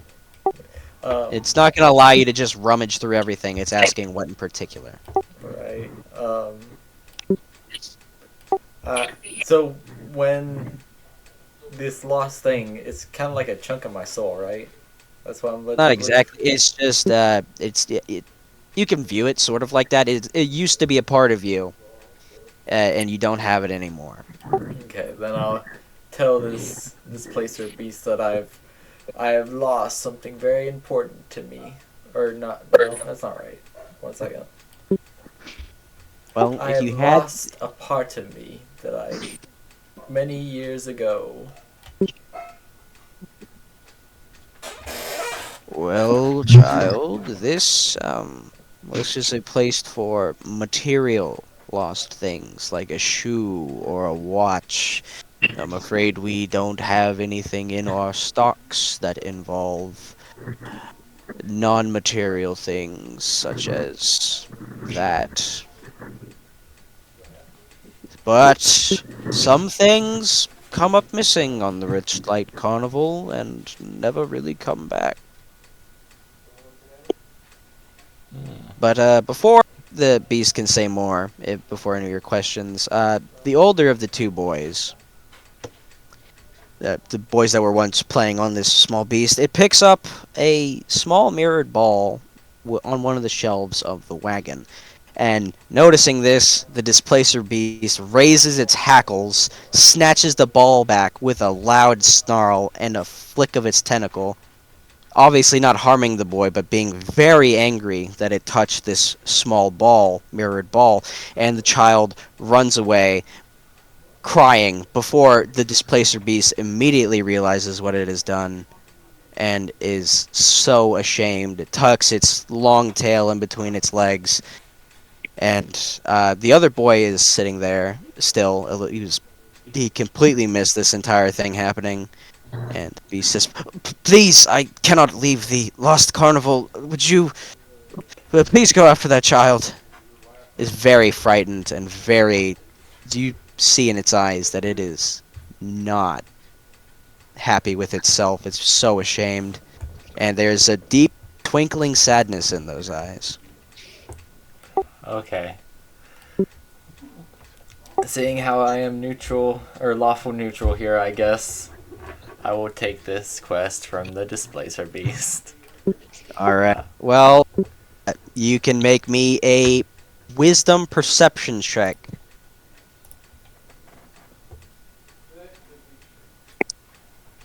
And in regards to you rolling both of those, so usually the option on the left is what gets taken first.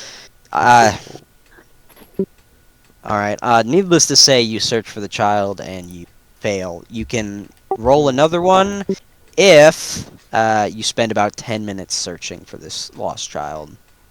Okay. If you want to take a little bit longer, I'll allow you to roll one more time with advantage. Yeah.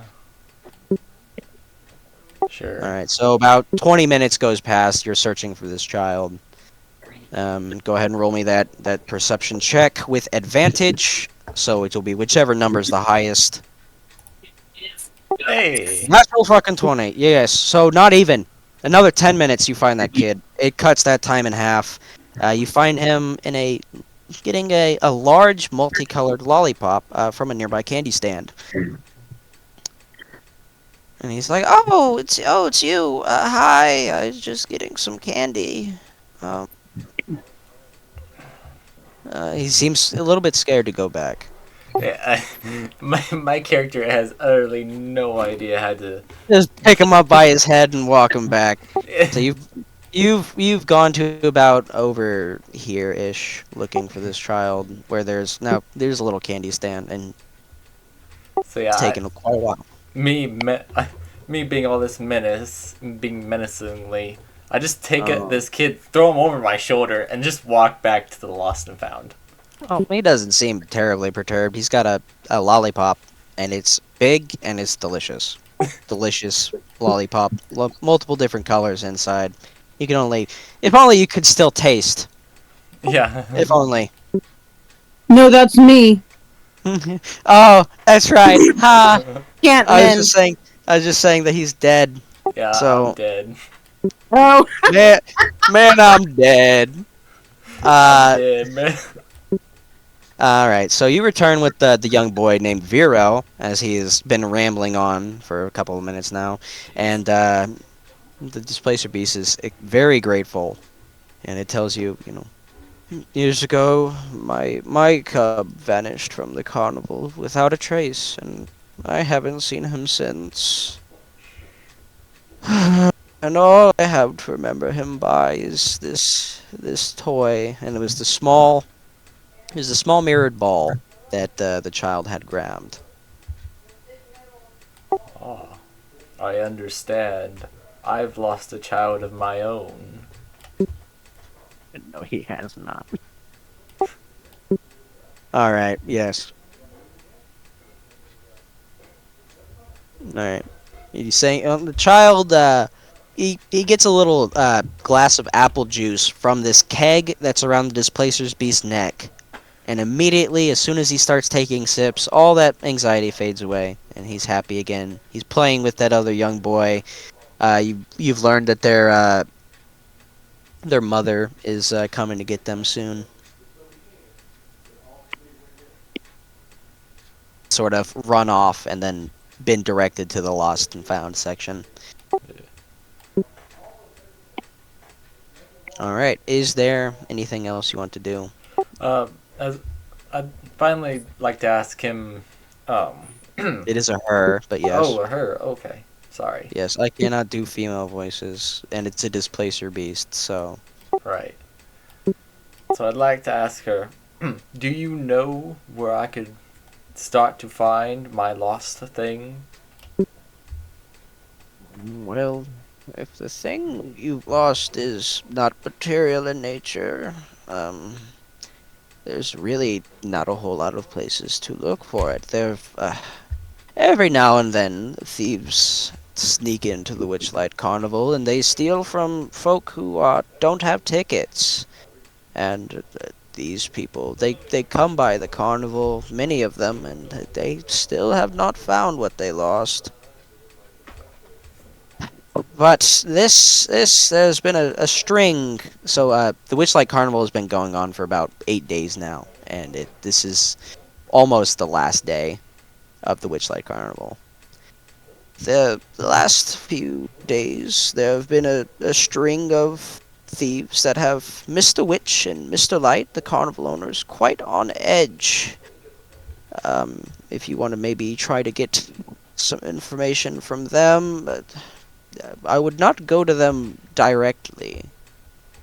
If, I would say perhaps sneak around the staff area behind the big top, and maybe you might be able to find them discussing something that could maybe lead you to one of these thieves.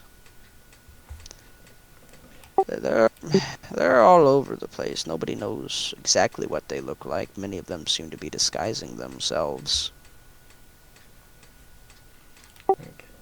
I say, thank you, my good ma'am, while putting a fist over my chest in a salute. The They're beast not goes back towards the beast goes back to tending towards the children, and yeah, that's it. That is the lost property section. There's really nothing else to be found here.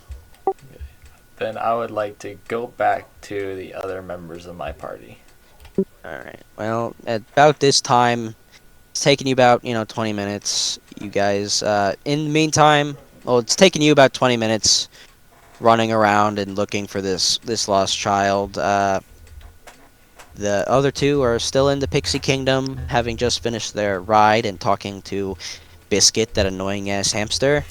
And, yes, you can now, if you would like to, ride around on the pug for a while. Yay! Surprisingly, if you try to give him any commands about a direction, he does not listen to you whatsoever, and instead just happily runs around, darting in between the houses, not making sure not to hit anything. It's kind of turbulent. You sort of have to hold on to the collar, and only one person can go on at a time. Stand a little ways back. But I at the am end of his running around, he does go back to the platform where you can go on. One moment.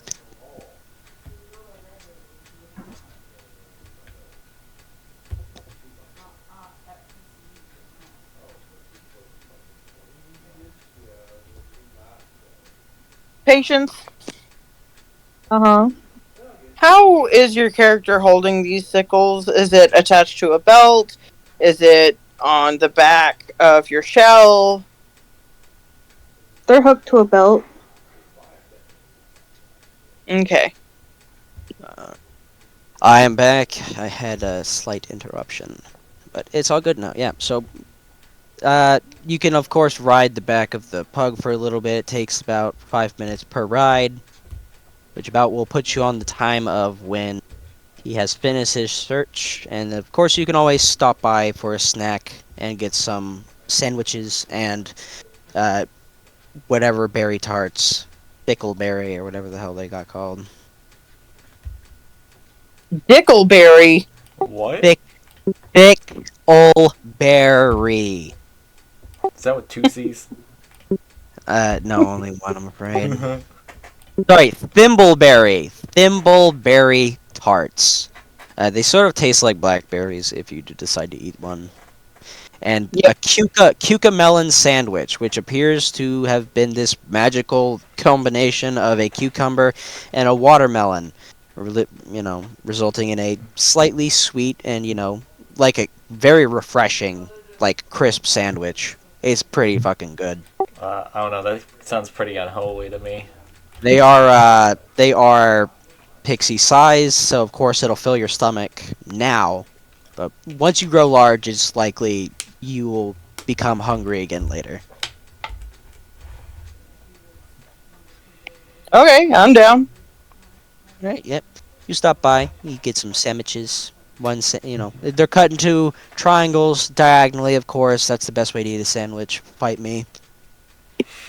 That is And the best way to eat a sandwich. No and fighting a little necessary. and a little tart. Just a little tart topped with thimbleberry jam. It's pretty good, depending on your tastes of how much you like blackberries. And with that, since you have denied playing a hide and seek, you guys have been doing your own thing. You see that the two fairies or pixies that have been going around have found a couple of people until one particular. This is a fuck. I need to study up on my races. I'm tired of everything being things that they should not be. Fuck it. It's a centaur. It's a pixie-sized centaur. Somehow he was the best hider. Of And course. yes, he emerges from this bed of flowers that had sort of seemed to have been bickering with each other until he went to go hide over there. Yes, these flowers are talking and they are angry at each other, each claiming themselves to be the prettiest flower in the flower bed. I expect no less. Yes, they are quite vain. If you had decided to hide there, you could have shut them up by just complimenting all of them and would have been able to hide there. What is the person who gets? Oh, yeah, it was not even a material prize. He just sort of seems to get a similar blessing that you did. Tova, or yes, Yeah. Kata Tova-san.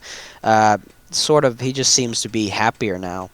It's a very different effect, but there's not really a way to describe what you would have won if you had successfully hidden. So, Yeah. you can continue to mill around and have Mardon stop by, or you can leave and meet each other and go somewhere else if you want. As I walk around, as I do my thing, I kind of just keep an eye out for my party members, keep an eye out for the kiddo, make sure they're still doing okay. After I'm done with my pug ride, do do I run into you, kiddo? Yeah, I'm standing near the pug, watching. I get off I'm all happy to watch. I get off wind or hair wind blown, a little disheveled. Like, wow, that was fun. And I give the doggo a big tiny scratch. A big Ah. tiny scratch. Roll me a D8. A D8. Yeah. It's just to depend on places where you could scratch him. Because there's a secret spot that he likes very much. And it doesn't give you any benefits. 2, alright, you scratch him right behind the ear, and he loves that. He thumps his foot against the ground, which sort of shakes the Pixie Kingdom. And everybody dies as a horrible earthquake. No, I'm just kidding. I'm kidding. Yes, the dog does seem to love it, and while you don't get anything in return, it's a very wholesome moment. Who says I don't get anything in return? This is very joyous. The dog doesn't look at you and say, "Here, take this mysterious artifact I've hidden inside my neck pouch." I thought you were Nah. gonna say butthole. No. No. All right. For time's sake, you guys sort of meet up back in the same place where you left each other, and you see they exit the Pixie Kingdom, so very small, almost getting trampled, until they shoot back up to their original sizes, which is pretty small for both of them. Either way, you are, other than the Ganassi that you watched stab a portrait of a jester. What? You are pretty much the tallest person here. I didn't know I watched anyone get murdered. No, he stabbed it was like a wooden board. My brother left, but before he left, he decided to do that, and It was a clown that was enchanted to greet people, but it was like a cardboard clown, and he was like, I fucking hate clowns. Stab. stabbed it. Well, your And time then he in got the Pixie carted off Kingdom- by security. Your time in the Pixie Kingdom and finding the boy that has lost away, both of you, has actually seemed to increase the mood of the carnival back not only past where it once was, if I can get this damn thing to move, but it has improved the mood of the carnival by one little token. Yay! Carnival is now very happy. Hooray! And we are going to move the timer up by 1 square. This has taken about an hour. Various rides going on, you know. Okay. I can get this thing to move as well. Oh, that's right. It's in the GM layer, my favorite layer, where nothing fucking works. So, a lot of people keep talking about the big top. Yes. The people next love- time love I big see a carnival employee talking about it, I'm going to ask a few questions. What Alright, is it? What goes on? What time is it? Who's there? I will inform the rest of the party about what the Displacer Beast has told me about the staff area and Mr. Witch and Mr. Light and the bandits. Yes. And they have I been Go Go ahead. ahead. I was going to say that you remember that you indeed learned about one particular being a Kenku that has taken to hiding itself with magic. Sweet. I also talk about what all the hamsters said. Yeah. Sweet. Let me just recall back through to what you guys all learned from that hamster because it was only the first two options. Pixie Kingdom. Here we go. Yes, the first option is that the Kenku troublemaker is using magic to disguise herself, and that yes, Candlefoot the mime and Palasha the mermaid are in love. Oh, how wonderful! And on top of that, Candlefoot seems to have lost his voice, but people don't really know if that's a thing or if it's just part of his act, as he is a mime. He just hasn't been talking to anybody, even on breaks. I do wonder where this mime is now. He's around here somewhere. You guys have gone to two specific places. Yes, so you talk to one of the people as you pass by, and he informs you that the big top is... Where is my carnival events? Yes, the big timed events. Thank you. There we go. The big top. It's well, it's... There's going to be a lot of performers. It's like a circus area, and there's going to be Mr. Light, one of the carnival owners, acts as a ringmaster. They tell you they don't tell you a whole lot because it's a secret. Oh, you'll love it, but it'll be in about 2 hours. And since you are right here, that close to the big top, there seem to be glowing words over the door that say it's basically that the big top will open for the big top extravaganza in about 2 hours. And in those 2 hours, you still have many places to go. 1 minute, let me go to the GM layer and mark off a couple locations that you guys have already been, so I know that we don't have to revisit those. You will not see this writing, so... It will be less than 5 minutes. My food is ready. Alright. Did any of you guys want to go to the Bubble Pop? What? The Bubble Pop Teapot. The tea sounds too fancy for Mr. Mardon.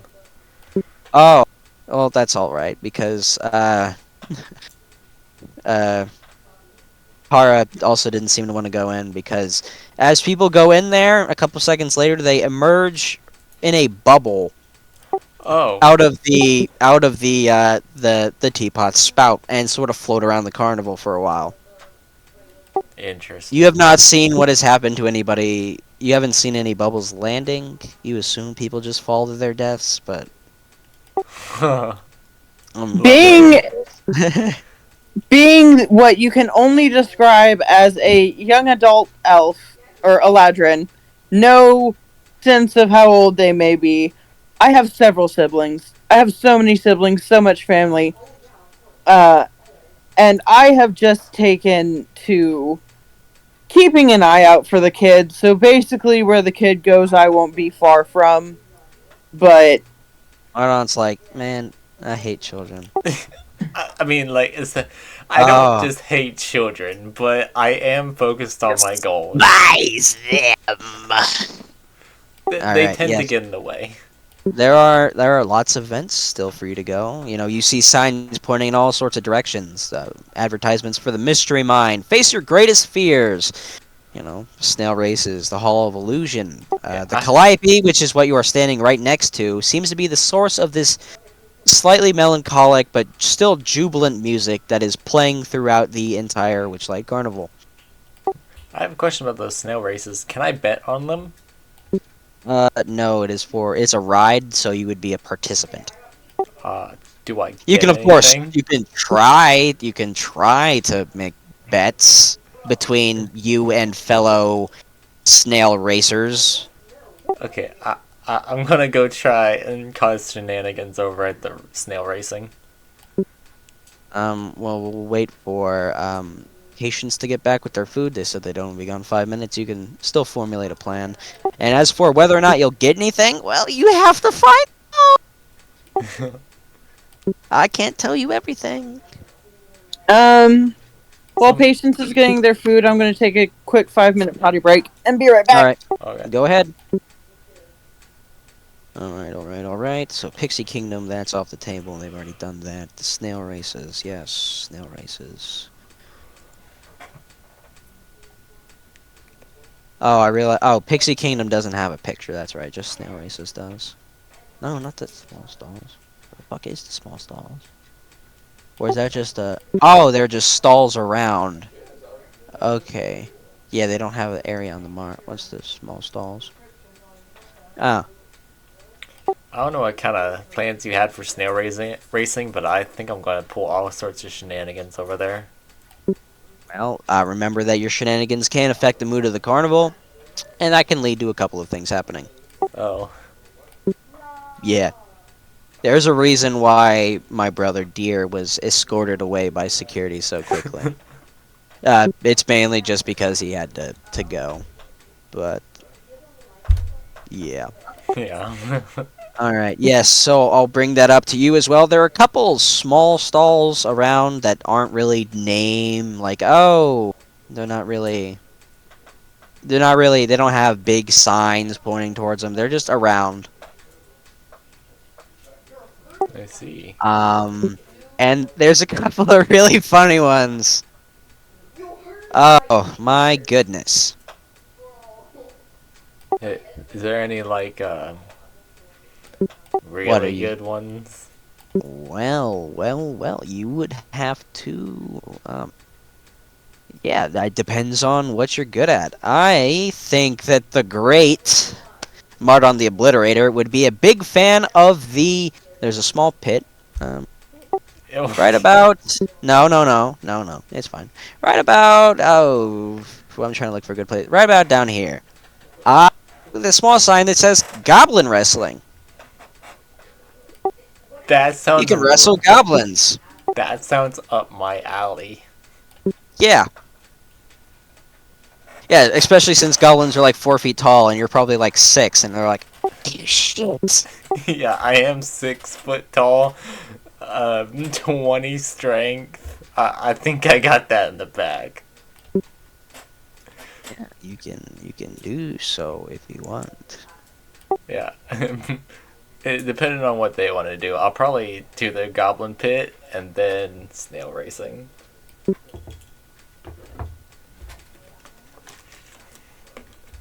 It's gonna be a underground betting ring over here. There is also Outstare the Cyclops. I could see myself being great at that. Okay, I'm back. Welcome back.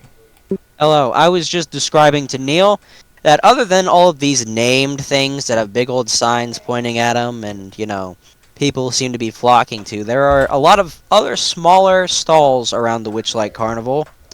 There's a couple of different ones. If you would like, I can name off a key few. The first two that I mentioned to Neil would be the Goblin Wrestling event, which is in a small pit down over here. And then there's Outstare the Cyclops. A couple of other ones that you can all attempt to try. I'm not going to have a place on the map for each of these. There's the Almirage Ring Toss, Catch the Dragon by the Tail, the Gnome Poetry Contest, and Guess the Number of Feathers. Each one of these stands is run by a random Witchlight hand. You know, these are the fair like keepers. They're the staff employees. They're each running these several small stands. Some of them have some of the stands serve sweet snacks and drinks, and for a ticket punch, you can buy some snacks.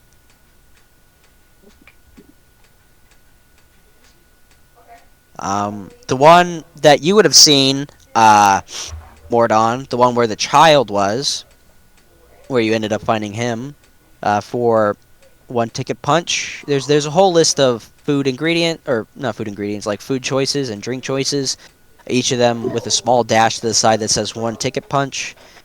You can buy a snack served on a large flower petal or a beverage served in a fist-sized snail shell. The offerings include a blue frosted cupcake, candied apple on a stick, Euphorio cookie, which has a disclaimer underneath it, evening berry wine, which has a small, in parentheses, non-alcoholic, fairy bell nectar, pixie tarts, sugar glazed button mushrooms, and a tree sap lollipop, which appears to have what that small child was eating. What was that warning on that one food? The Euphoria cookie says, warning, contains particle of fairy dragon euphoria gas. Experience may vary. So, drug?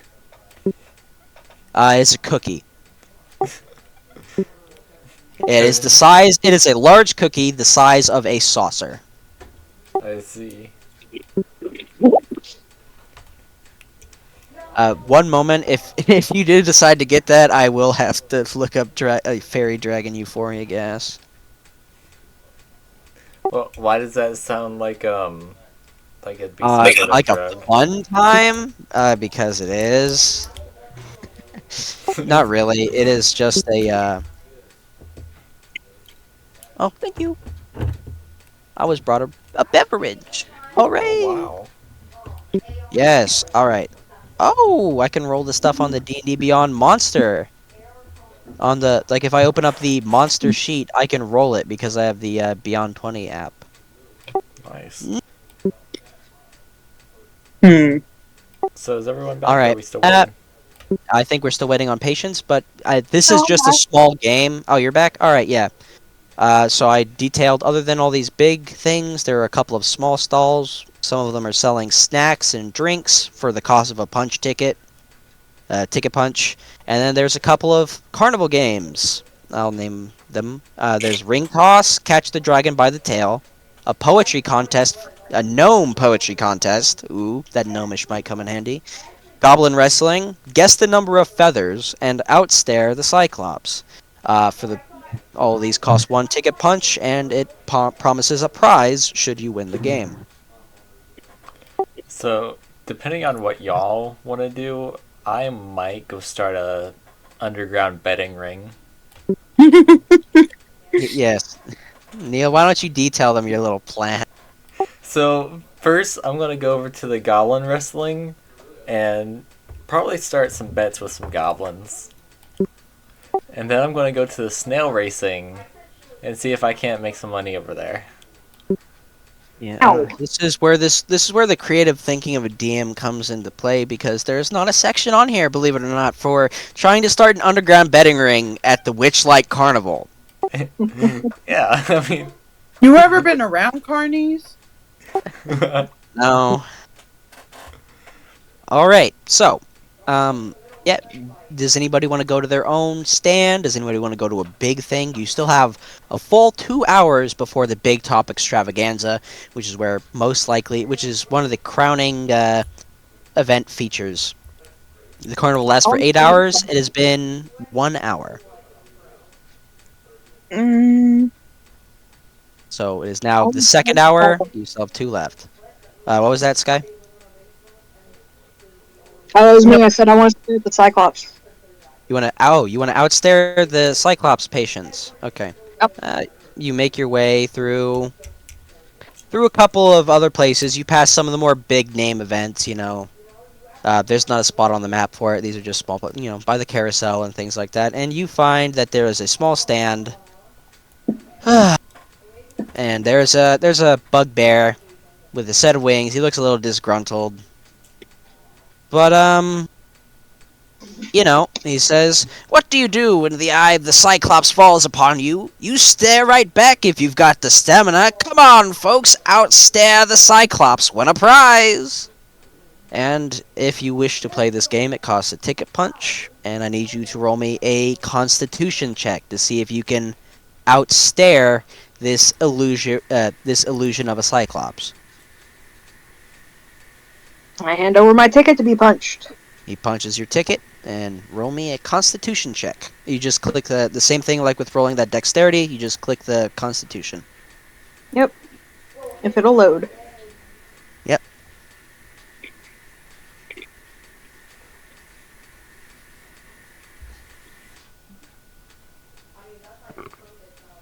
What is near the Cyclops area? Well, there's not. We'll say it's near. Where's a good place for? Let me close the small stalls page. Since it's sort of a scary thing for some people, it is close to the Mystery Mine, which is where there are many posters that have said, "Face your fears, go to the Mystery Mine." Yes, so you beat that check by quite a lot. It was only DC 14. So you just intently stare. This small child sitting up on this stool, just staring straight at this Cyclops, and then he seems to strain and strain before he blinks first, and you are declared the winner. I would like you to roll me an 8-sided dice, which magically decides what your prize is.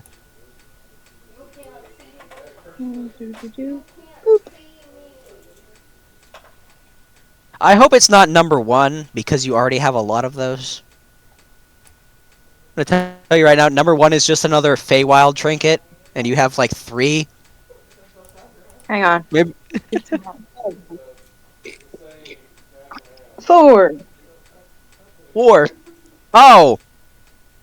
You can't get this one because you're a child. Please roll again. Oh, Okay. It's a bottle of wine. 5. 5.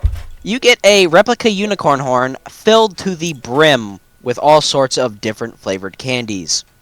Some sweet, some chocolatey, there's a whole lot of candies in there. And that is your prize. Once the candy is empty, once the horn is empty, you notice that it has a little strap. So when it is empty, you can now have a unicorn horn around your head, should you please. a unicorn turtle. Yep, unicorn turtle. Alright, so, yeah, Madron, you wanted to go by the goblin wrestling. Yes. So. Alright, so this has 2 things, and since you are medium, you have to pin 2 goblins. You noticed a dwarf had gone right before you. He only had to go for 1 goblin, because they're about the same size. You, however, have to pin 2, because these are small goblins. They're about 3 feet tall. I need you to roll me 2 athletics checks, Right, contested by the goblins. yeah, before we do that, could I talk to some of the goblins I think would make bets, see if we can get a bet going here? This is... Yeah, I don't know how I would resolve this. Would that be a persuasion check Likely. or a You're trying charisma check? you're probably persuading them, being like, "Oh, come on, you're a big, strong goblin. Surely you can take me on. I'm just a little guy." But I'm gonna say that it's gonna be a decent check. It's gonna have a pretty high difficulty, because these are carnival workers. Their whole shtick is if you beat them, you get a prize. That's Yeah. They're not really gonna be willing to pay you to do this. I mean, it's gonna be decently high. Let's say 18. Okay, so persuasion check. It'll be much easier, I'll tell you now, because there are people actually watching the snail races that will take bets. These ones will not. So yeah, roll me a DC 18 persuasion check. Motherfucking monger! I set it so high because I didn't want to deal with playing this out. All right, Yes. Did he get How a much- nat? he got an 18 exactly. He got the persuasion check on lock. All right. A couple of goblins seem to be willing to. These are some of the stronger goblins, and they're willing to bet that because you have to pin 2 of them. They bet they can get you. Yeah. Okay, two goblins working together make 1 check with advantage. So, roll me 1 strength athletics check, and if you win, the goblins have agreed to give you 5 gold pieces. If you lose, you give them 5 gold pieces. Okay. Athletics. Which tell you now, that's a lot of money because that is more than enough to give you a couple of tickets. Yes. So they punch your ticket. You've each gone through 2 punches. Oh wait, no, you've only gone through 1 because you've only done 1 actual game. All right, let me roll this. This will be with a what is their strength? 8? No, because these are the strong goblins. You wanted to make a bet. All right. Come on. So how do I click this? All right, there. Boom. It's gonna be with +2. Come on. You think you can take these goblins? They're just goblins until they both jump at you, manage to reach your shoulders, and immediately you slam into the fucking ground and are held for 3 seconds. They do the little taps. Ow. Yeah. No, I rolled so low on those. I have +7 in athletics.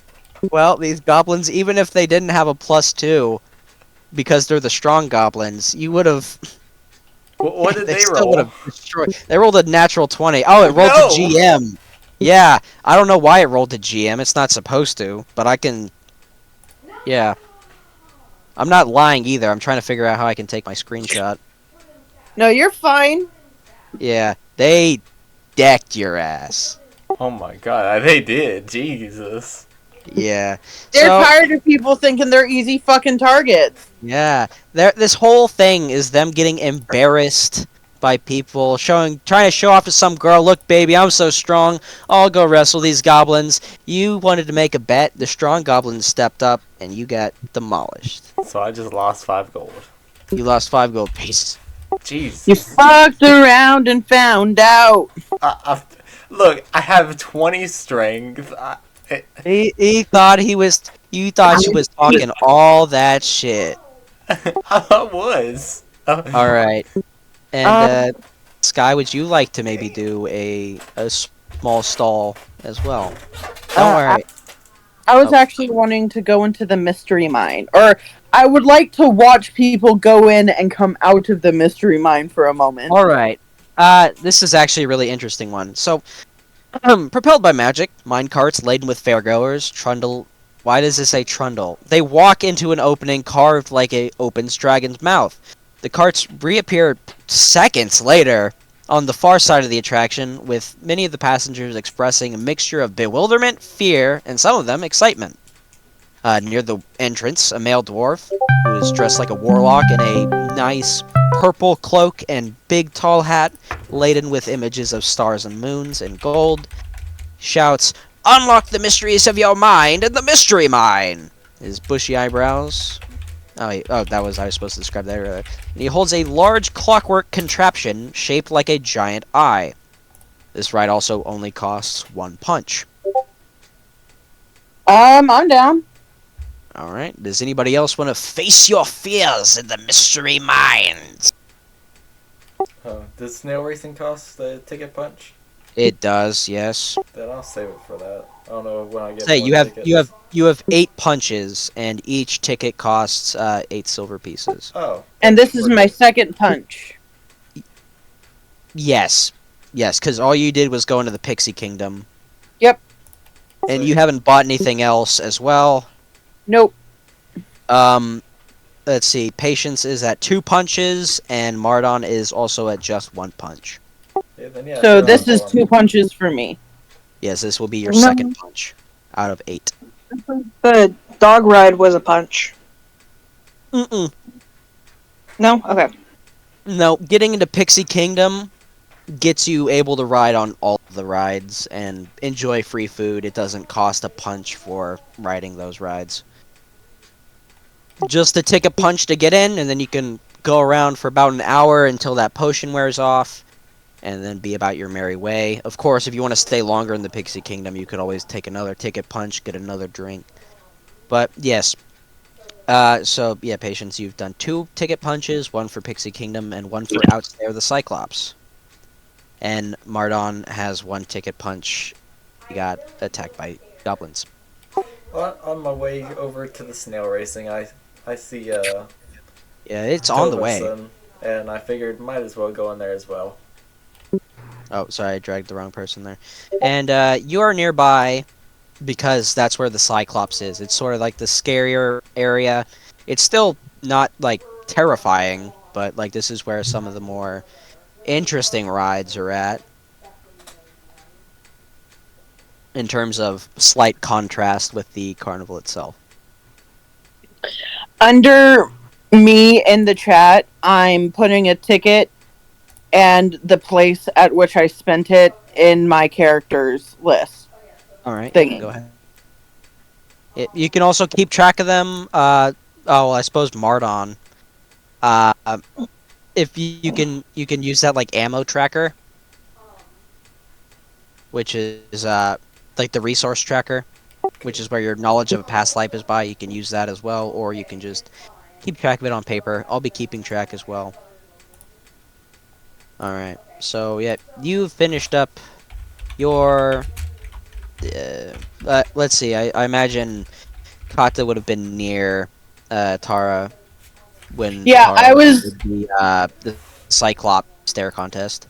I was standing behind them looking at the mystery mine, watching it go by like, yeah, I'll go. Shoot.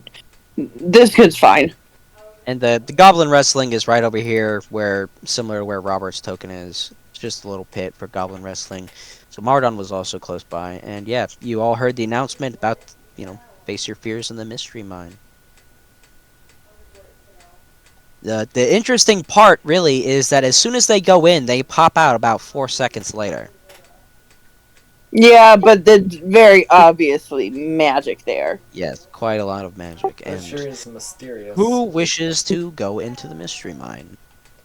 Me, pick me.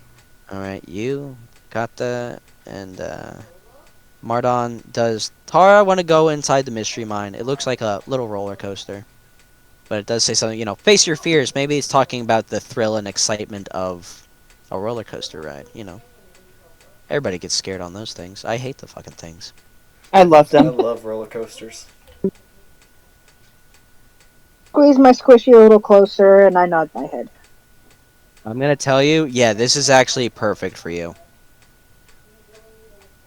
So, you guys go in, he beckons visitors to, okay, so yeah, you see the dwarf, the dwarf dressed wizard. He says, I am the wizard Zafixo. Please look into my all-seeing eye. And he holds up this clockwork contraption. How many of you stare into the all-seeing eye? No, I'm a brave man. I'm gonna stare into it. All right, let me pull up something. What is your greatest fear, or a creature that you fear? A creature. I don't know if I'm afraid of any creature. Well, this can be not. It doesn't have to be specific. It can be something is like dragons or trolls. Because even though you're an undead, maybe you fear clerics or angels smiting you for your undead ways. I fear necromancers. All right. Who else decides to stare into the all? I don't mean to stare into it, but as I pass, it goes into my face, and I end up getting transfixed on Oh, the eyes. flash banged. All right. hmm All right. And we're gonna say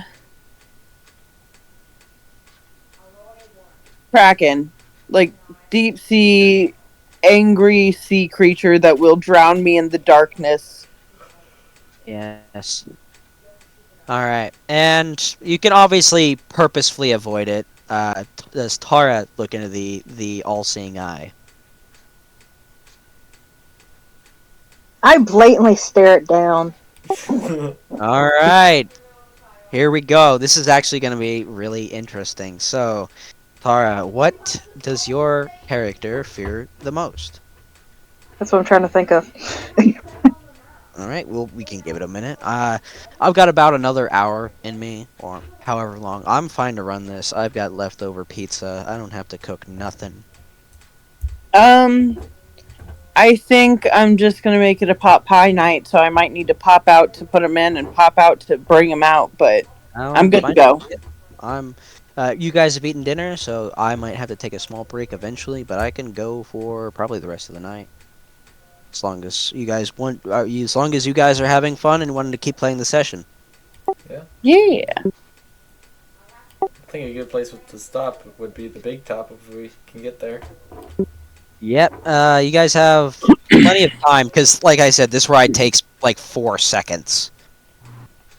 In real time, inside the mine, it's gonna take a little bit longer, but it does not affect the outside time. So, you guys maybe spend about 10 minutes doing your running around to various different small stands, and those will be an option for the entire game. If you want to go back and try to outstare the Cyclops again, feel free. I hear You know, I fear Mardon, whatever, though. You keep cutting out. Could you repeat that, Patience? I fear whatever took my last thing. Well, this is an interesting way to reveal. That is interesting. Yeah. Yes, it is. All right. All of your tokens, I'll move them onto the mystery mine. Now, let me pull it back up, and I'll start doing my narration. So, you can all fit into one minecart if you choose. It can fit up to 8 medium creatures. Or you can request different one. There are other people milling onto the ride with you. I'm gonna let Tara get on first, and then I'm going to ask them if they want me to join them. No, you're that creepy weirdo who offered me a bell. You're my greatest fear. I'm sorry. I've never had the opportunity to be the person teasing people with all the evil things. Good. I was I just tell trying to be nice. I know. All right. I Yes. give bells to all the kids where I usually perform. I saw a kid. I went to give them a bell. All right. This is amazing. So, yeah. Do you want Kata to sit next to you? I said you're welcome to join me. All right. Mardon, are you gonna sit in the same cart? Or are you gonna sit behind them, in front of them? Being very protective from my past, I will. I'll go sit with them, cause You know, some of the children are rethinking So- what their biggest fear is after seeing this fully clad knight with glowing red eyes sit in the thing in front of them. They're like, oh So- shit, it might be that guy. So Tara scoots in. I asked to join them, and before Mardon gets in, I look up and I pat the seat, and I'm like, "You come in."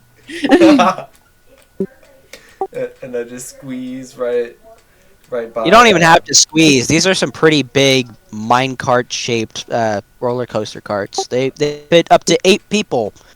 Tara, with a little how big extra are you? room. They're small sized. I'm 3'4". Yeah. 3'4". 3 foot.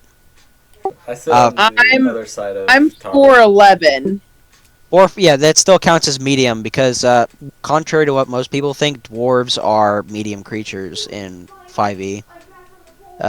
Anything from 4 foot to 5 foot and up to about 7 foot is considered medium size. All right. You all squeeze in. There are a couple people sitting next to you as well. Some people want their own seats with their children to help keep them safe. Some of the parents are consoling their children. It'll be fine, buddy. You'll do great. Some of the children seem a little more scared than others, but eventually, you hear the slow ka-chunk, ka-chunk, ka-chunk as the cart starts going through the dragon's mouth. And then it goes over a little bend, and you find yourself plunging into an illusory-filled realm of undulating, rolling hills, corkscrewing trees, and prismatic skies. As this is a little scary, as you all hurtle through this track, illusory creatures begin to form around the edges of your cart. Mardon, you see a necromancer reach a lich-like gaunt hand, partially bone and partially rotted flesh, reach for you. Kata, you see tentacles slowly come over your side of the cart, threatening to wrap themselves around your foot. And since Tara is the first person on the left, you see a crooked, warded face and a long, clawed green hand reach for you. With your experiences of the Feywild, you know this is one of the most dangerous creatures to live there. This is a green hag. All of you make me a DC 12 Wisdom saving throw. Tara, because of your plushie, you have advantage on your check as it is helping you resist the fear effect. So what? So check- what? What's well, your illusory fears are starting to manifest themselves. Roll a wisdom saving throw, and you will get. If you succeed, you're fine. If not, Mardon succeeds. Oh, that is a 10. wisdom check. Let me double check. No, you don't have to re-roll it. Let me double check what your thing is. 10. That's your saving throw. Yeah. Okay. Yes, you're pretty scared. That tentacle looks like it's right about to wrap itself around your foot. All right. And count that. All right, Tara, you succeed with a 13. Also, so when you guys click it, it rolls it once. You don't have to roll it twice. It could just be lag though, I think, from your tablet. All right, Oh you no, I succeed. did it twice because I've got advantage. Yeah, well, when you click it twice, if you check in the chat, there's 2 options. That's like 1 check. It'll automatically roll it, and so if you have disadvantage, like, you would get the 5. Or if you had Oh, advantage, you would okay. get the 13. There is Oh, an one of them option. has it. There's an option in your character sheet where there's little toggle buttons at the top where you can toggle advantage or toggle disadvantage. But some people run it with just this, and then, the left one is always the first roll. You take that if you don't have advantage or disadvantage. So, Mardon succeeds. Tara succeeds with the help of her plushie, and Kata fails. So, on a failed save, a character is compelled to scream just in absolute bloody murder as it terrifies you down to your soul. Other players, the ones who have succeeded their throw, you feel compelled to just laugh in the face of danger. Alright, now keep track of how many of these you save. Oh. There will be 3 of these events.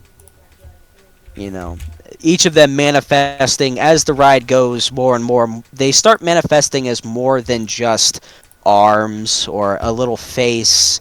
You may start to see, a full kraken in your view start to wrap its hand around the cart. Or the necromancer skeletons may start appearing and also trying to clutch at you and drag you off.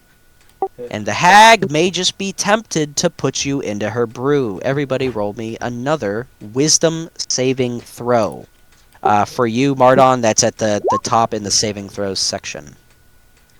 Saving throws. Alright, yes. Tara, once again, with advantage due to the plushie, you feel safe clutching this thing close to you and just laughing in the face of danger. once again. Wait, did you say a D12 earlier? DC 12. No, sorry, DC 12.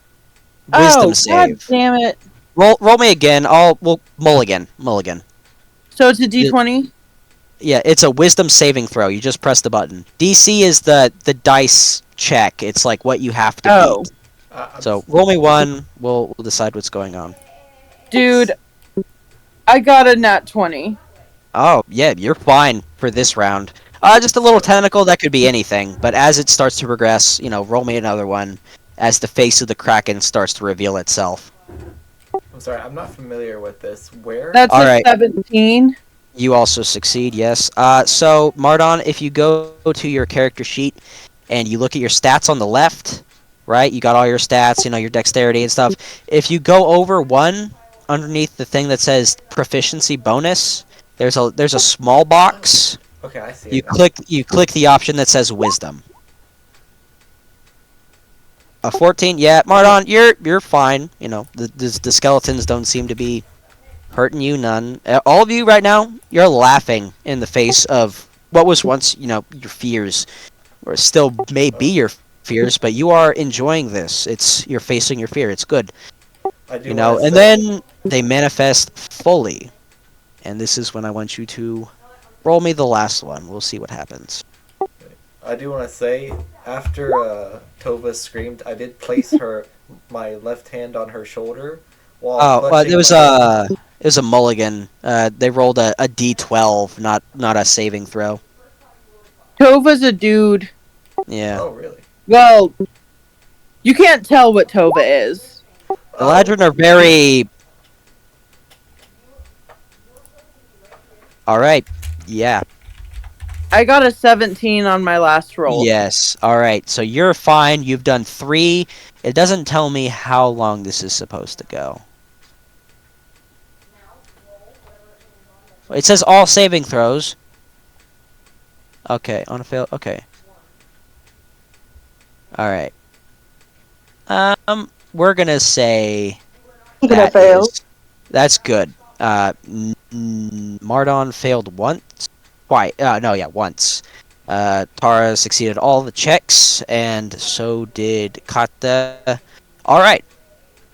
You come out at the end, and you see the night sky has not changed at all.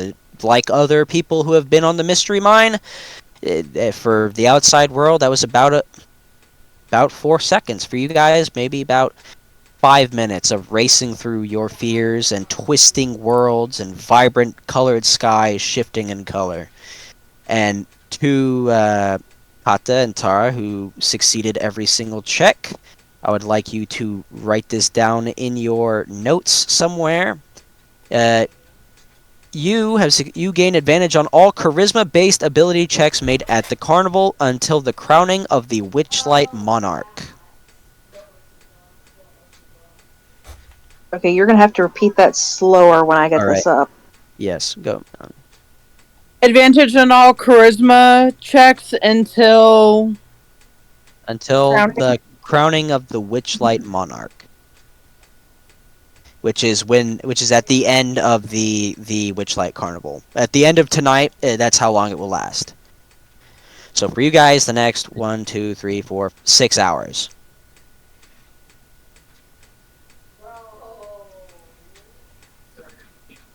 Well, you were lucky, because if you guys had failed 3 times, you would have had nightmares for the next 1d8 days. oof. And every time you failed a wisdom saving throw, you would gain 1d3 levels of exhaustion. Whoa. Oh gosh. And yeah, I don't know how many of you know about the exhaustion rules fully, but once you get like 6, you just instantly die. Oh. But of course, for every day that passes, it reduces by 1. So yeah, that could have led to disastrous failure, but luckily most of you managed to pull through.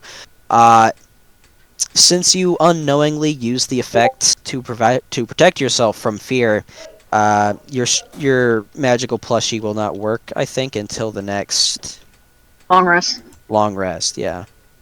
But hey, you got a pretty good trade-off there, I'd say. Yeah, because, Man.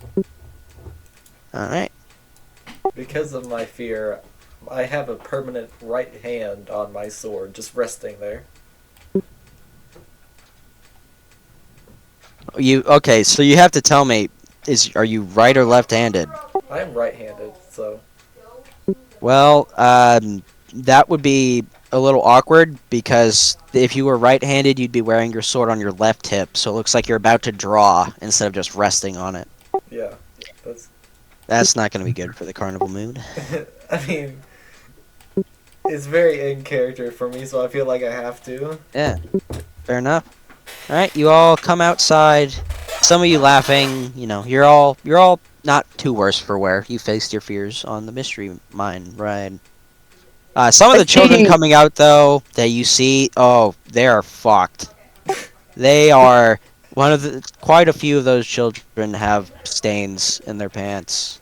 They piss themselves. Afterwards, a cleanup crew comes and just prestidigitations all the seats, as a precaution. Nobody wants to sit in a puddle of piss. I get off the ride, and I'm laughing, and Tara's laughing. And I look back at Mardon, and he looks just a bit disturbed. What's that one meme? The soldier, just like staring. Yeah, and I'm like, "Hey, you good? You don't need to use that here." Yeah, so I want to clarify. I don't have much of a fear look because of my soldier Yeah, he's wearing a background. full-plated helmet as well. Yeah, but he just put his hand on his sword Yeah. after a horror ride. I think I can put two and two together, having read crowds for years. Yeah, so I'm like, yeah, I'm fine.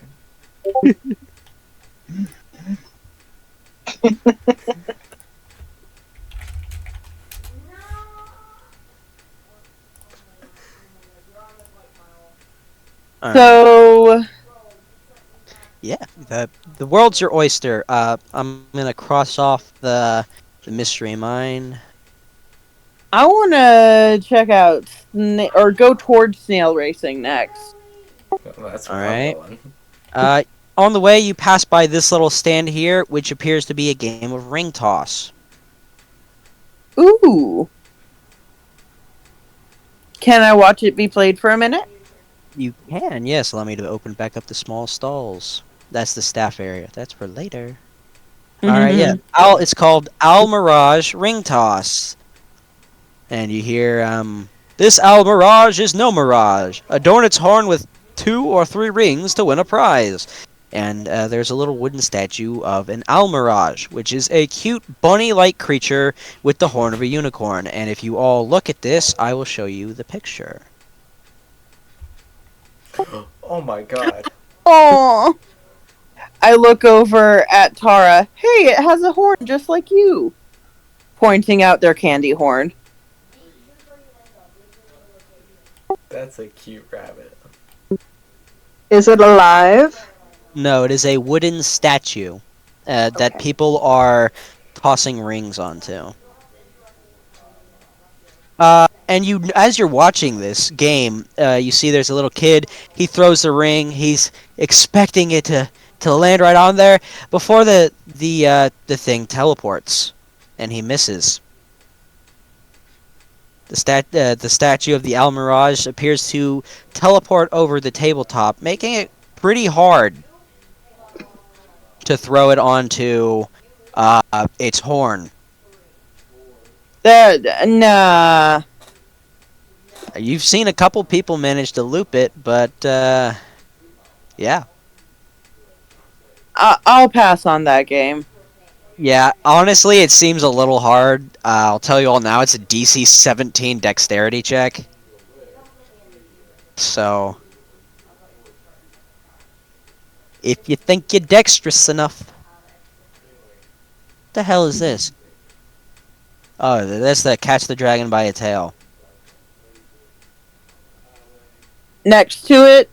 No, I was.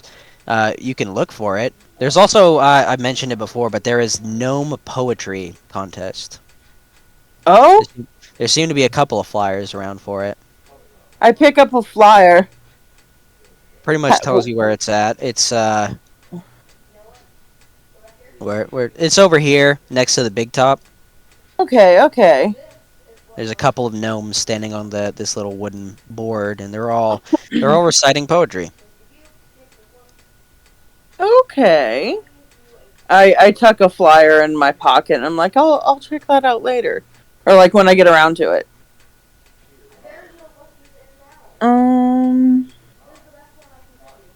I just keep going up the lane. I don't think this game seems a little iff to me.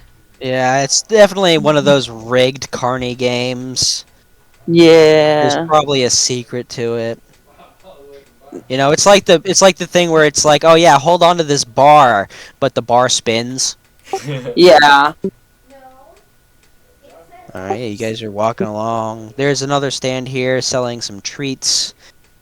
And Does anything smell particularly strong or what from the treats? yeah.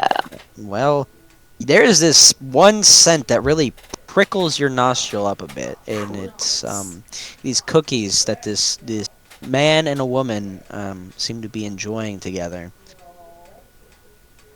It's a large saucer-sized cookie. I go over and I go look at the menu what they got. All right. Well, the thing that you can guess is what they're eating is called a Euphoria cookie, which has a disclaimer. Blah blah blah. Fairy Dragon Euphoria gas. There's Evening Berry Wine, and in parentheses it specifies that it's non-alcoholic. Blue Frosted Cupcake, Candied Apple on a Stick, Fairy Bell Nectar, which is harvested from Fairy Bell flowers, Pixie Tarts, which are little powdered candies in little cups. It looks sort of similar to what you had at the Pixie Kingdom, but it is missing its thimbleberry jam top. There's some sugar glazed mushrooms and tree sap lollipops. There's also a couple of varied other drinks. You know, some of them you can obviously order tea. There's coffee if you're wanting to be awake. Various other drinks. There's apple cider, served hot or cold depending on your preference. Does it have to be a ticket punch or is there a cash option? I'm sure you can ask him. Hello. Hello there. What you want?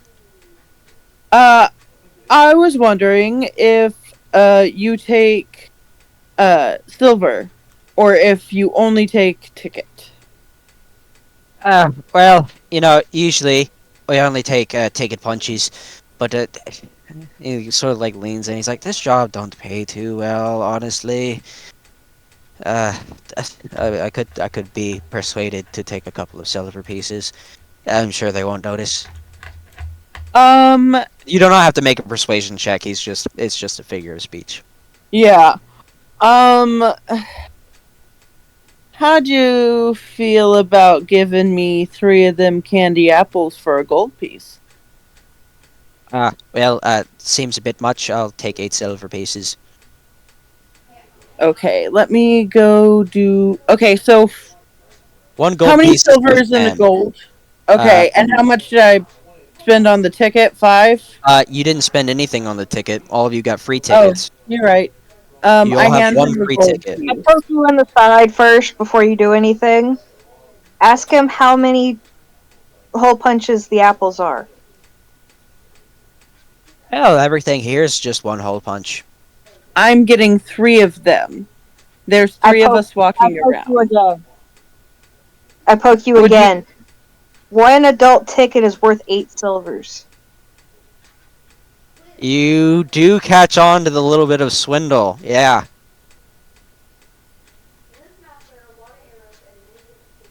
He sort of scratches his beard, but he doesn't seem ashamed of trying to fool you. It's a fake carnival. I'm not too particularly worried about the price. I was going to give him a gold piece. I lean over and say, just pay the man. And I do. Hey, at least I'm not making you convert it all to fucking electrum pieces. Okay, so I'm going to remove 1 gold Mm-hmm. and then give myself 2 silver. Uh-huh. Yep, you are each handed a delicious candy apple. Let me see if there's anything in particular that describes it, or if it's just what is it? It's just a candied apple on a stick. There is an option for caramel apples, and you can have it dipped in nuts, like walnuts, if you want to. I like the caramel with walnut option. You guys can customize yours. I I like like the caramel itself. You want the same thing? By itself. Oh, you just want walnuts? No, No, just caramel by Oh, itself. just the caramel apple by itself. Okay. Yeah, these seem to be prepared fresh. He in fact takes an apple, puts it through the stick and then dips it in the caramel, waits for it to cool a bit, and then hands it to you. And if you want toppings, he'll dip it in the caramel, roll it through the almonds. He's covering it really well. He's not skimping like out on leaving it. it. He ain't skimping on these. He ain't skimping on these walnuts. Yeah. So I want a caramel with peanuts. Um, no peanut option. Thing. Well, you said almonds, so I'll have those then. Oh, sorry. Oh, misspoke. Yeah, usually walnuts is like the go-to option, but he does have almonds. Sure, then I'll take those. Excuse me. All right. Yep. So you collect your food. You can spend some. You can eat it on the way or sit down somewhere. Not on the map, but there are recreation areas. Yeah, There are smoking areas. Please don't smoke inside the park.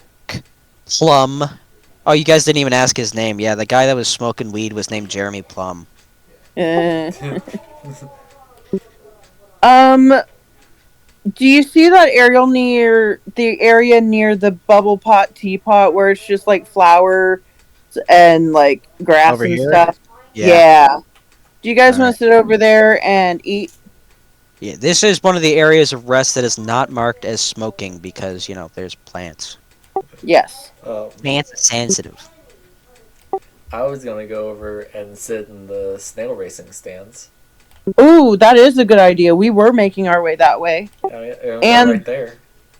Doesn't cost anything to watch, just costs a ticket punch to participate. So yeah, you guys can sit in the stands if you want to. And just cool. enjoy some free entertainment. I'll scale you all down a bit so you can actually be on the stands themselves. My character looks how they're sitting. Yeah, pretty much. Mardon, you gotta sit more in the back because you're tall. I am tall. Yeah.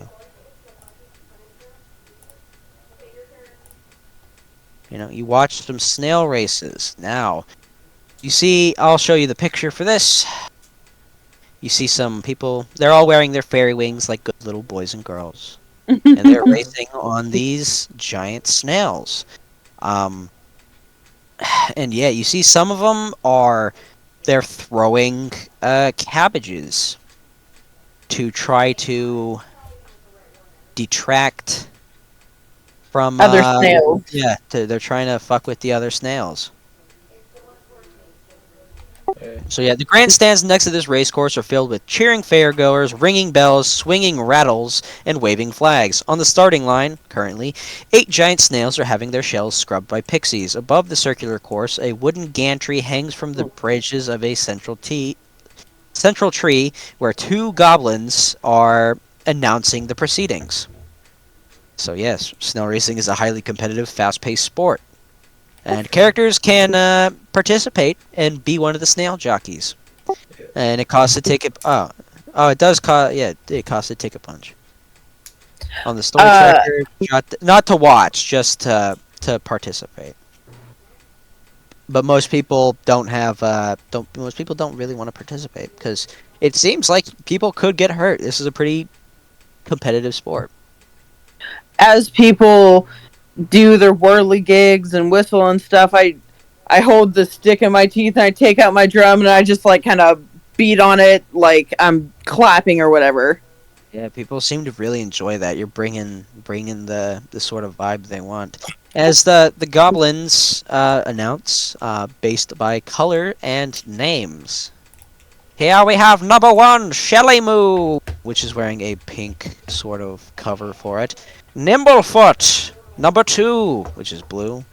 High Road, number 3, in the purple drape. Quickleaf, green, number 4. Number 5, Flower Flash, yellow. Yeah, I can't do that voice for very long. Mhm. Number 6 is Wizzy, which has an orange cover. Number 7 is Breakneck, which is red. And number 8 is the Queen's Majesty, which has a black cover. Every snail needs a jockey, and any saddle not filled with characters are done by other attendees. Use the commoner stat block. Okay. And snails and riders begin at the start line. Now, if any one of you brave people in the stands want to come race these snails, come on down. I point at the black covered snail and lean you have over to to go to the Mardon. Okay, yeah. The black snail. Queen's Majesty, number 8. Yeah, and I lean over to Mardon and I'm like, hey, look, he looks just like you. I kind of give you an ominous stare, but instead of like chewing you out, I say, "Why don't you I like bet it. against me, and then we can make some money." I need to recover my wares. Those goblins really fucked my bank account up. More than half of my starting gold gone in 2 seconds. Yeah. Nah, I'm not interested in betting. Shoot. You can try to racketeer a couple of the other betters. Yeah, I sure do try. I'm not interested in betting, but if you look over there and I point at where it looks like a couple people are shoulder to shoulder, kind of pointing out different snails, I was like, looks like they're interested. Okay, I go over there and You talk to see, them. there are in fact some pretty. These guys seem to be snail racing fanatics, and you have a feeling that it takes place in other places, not just the Witchlight Carnival. There are 2 out of this crowd of shoulder-to-shoulder people that are pointing out and looking through binoculars. There are a couple of well-dressed gnomes, one of them with a silver monocle in his eye, and he's eyeing in particular number 5, Flower Flash, the yellow snail, the yellow-colored snail. Okay. So Seems to be what he is basing on. So I walk up to these gentle gnomes, and I take a knee in front of them and say, "Y'all look like snail betters. You want to make a bet?" Oh, my dear boy, I'm much more than a snail better. I am a snail connoisseur, and I tell you that there are some fine snails out on that racetrack tonight. Yes. I agree with you there. I plan on racing number 8. Oh, the Queen's Majesty, I see. Well, yes, you cannot say. You know, this is a fine snail, you know, for the less initiated. For number 5 shall win, surely. That sure does sound like a challenge. Well, dear boy, if you are trying to perhaps win money by picking, trying to bet with me, then I wouldn't say no, but I'll have to make these little baby bets, I'm afraid. Based on your, no offense, of course, your attire, you do not seem like the aristocratic sort. We'll start with a simple bet, perhaps 2 gold pieces on Flower Flash to win the race. You're on. I put 2 gold pieces. You hand them to a man who is standing next to him. He puts it in his hat. He is seems to be the adjudicator, the neutral party that will hand out the money to the winner at the end of your bet. And in fact, he seems to be taking a lot of other bets, as various other people in the stands seem to be willing to bet on which they which they want to see to win. There are a couple of bets on number 8, the Queen Majesty, or a couple on Flower Flash. Surprisingly, the one who seems to be getting the least amount is Shelly Moo. The pink snail only has about 5 bets. Okay.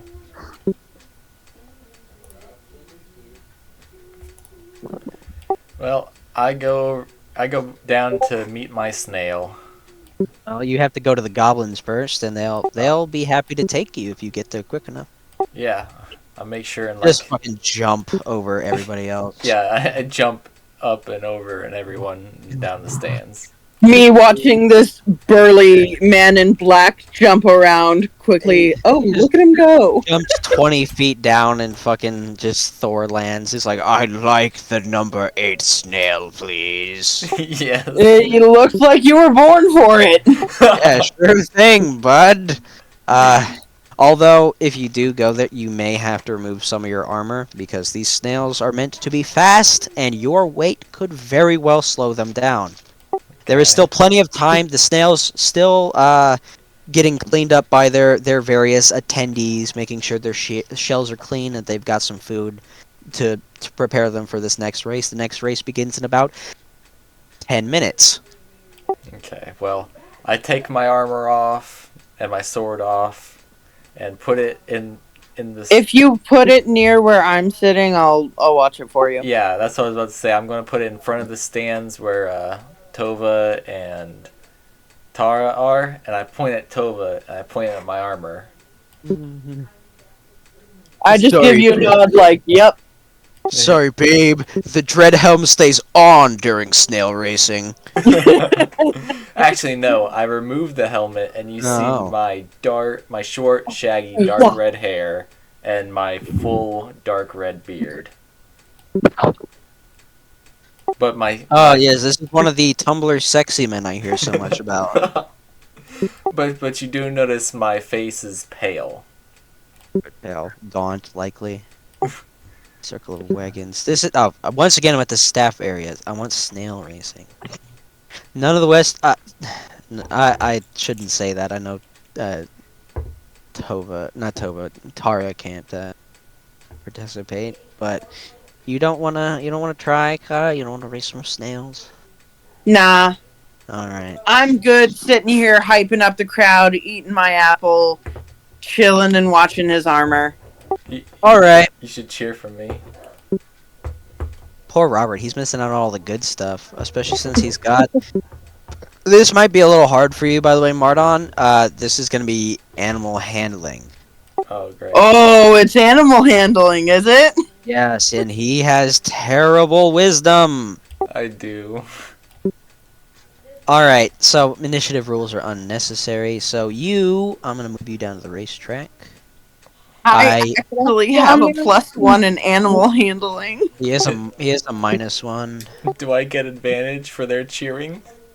No. I could give them bardic You inspiration. could. That will apply to one roll of his choosing. Yes, Oh, indeed. nice. Would that be cheating, though? No, it's not really. As Can I go long as down there it's and not roll against. snail? There's no rules that seem to say no bardic inspiration.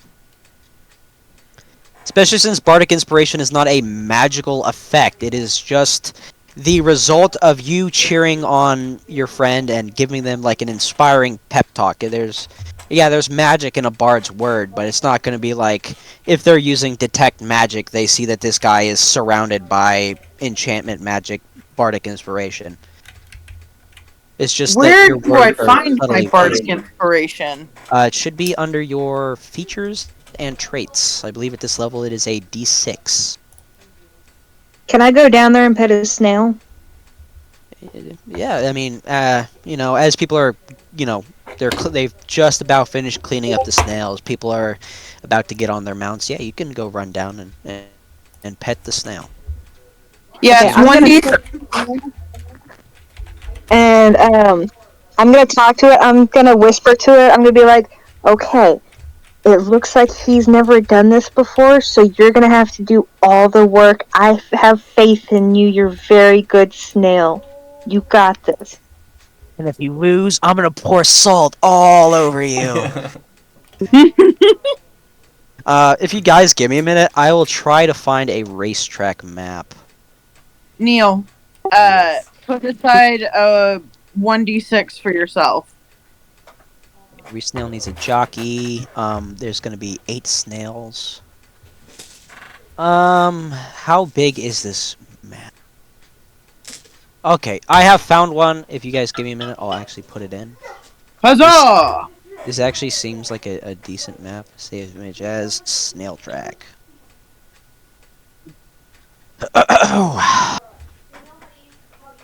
Just to give you guys a bit more of a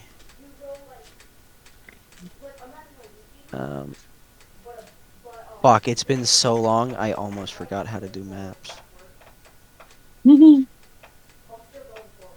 See, I give the snail pep talk because I have animal handling. Yeah.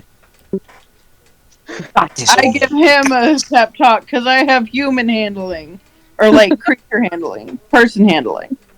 Whatever you count as. He's Whatever still a you make humanoid, so yes. Human skills. I have people skills. Go, Me. people! Go, gadget pep talk. Okay, so when I'm cheering for him, it sounds like me banging my drum like I'm, like, the drumman on a fucking Viking boat. I'm going, Mardon! Mardon! Mardon! Oh my god, that sounds like the fucking Shadow of War game. As, like, it's not ominous or anything.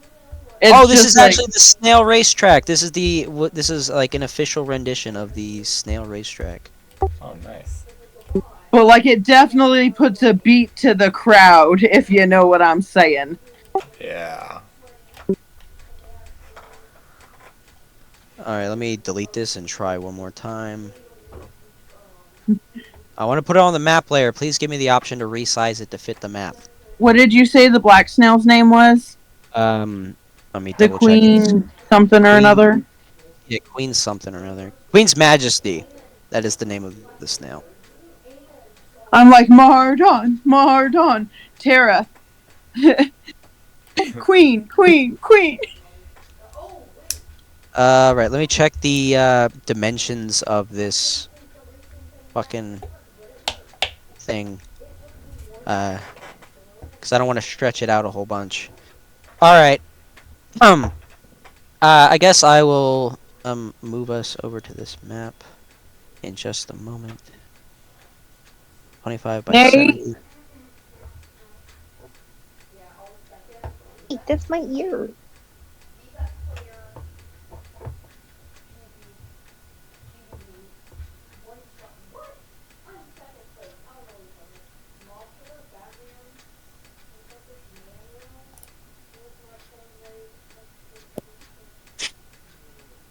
Oh, this is a really small map.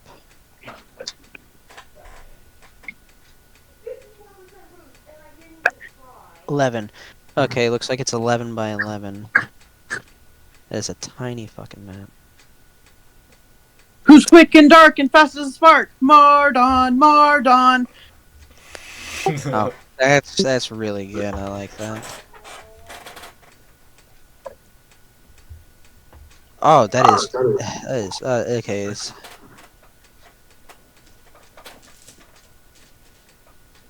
oh fuck. I apologize. I didn't know if we'd actually get here today, so I thought I No, could you're good, you're good, you're good. tomorrow. All right. Yes. So unfortunately, this map is quite small, but I will move us all over to it. We are. I can zoom in on this as well, so it should be fine. You should Yeah. all have moved. We can zoom in. Yes. All right. So you are gonna have to be a little bit smaller, and I don't know how well this is gonna work. All right. We got Mardon. He takes up one full square himself. This is frankly terrible. Yeah. How do I set Me and Tara can just grid be at cell the difference? top in those real good 2 spaces in the stands. Yes. Let me We allow got me a the best moment seats to in the check house. it. Allow me a moment to check how big this map is supposed to be, and I should be able to resize it. So Course is 480 feet long. 480 divided by 5. Yeah. Which would determine how big each square is. I just like blanked out there. 96. Um, Good luck on your game.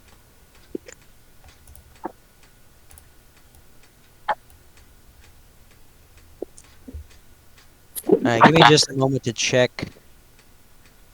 Okay, yeah.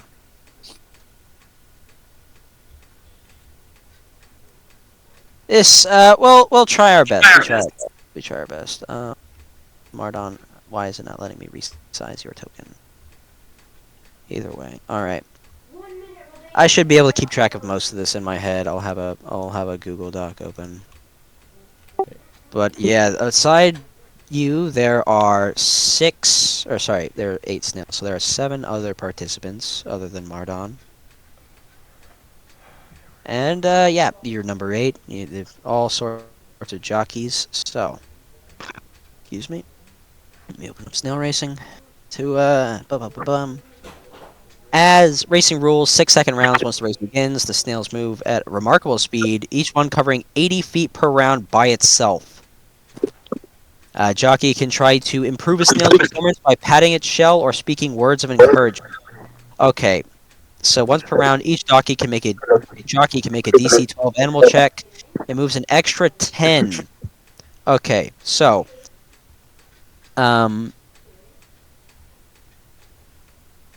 okay.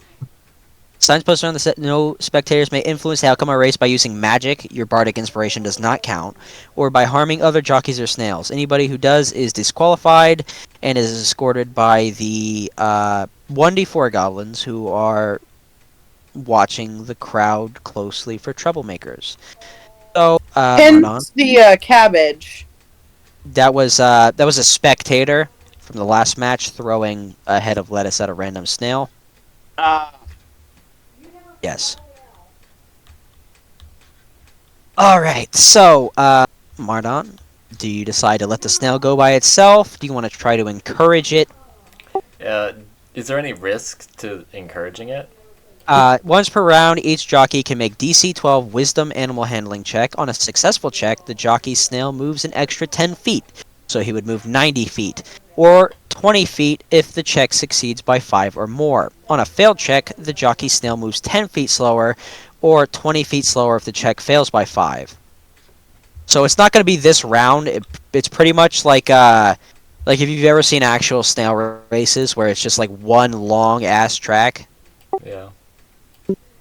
So yeah, if you manage the successful DC 12 Wisdom check, animal handling check, it moves an extra 10 feet or an extra 20 feet if you succeed by 5. So if you would roll a 17, it would go 100 feet that round. And Okay.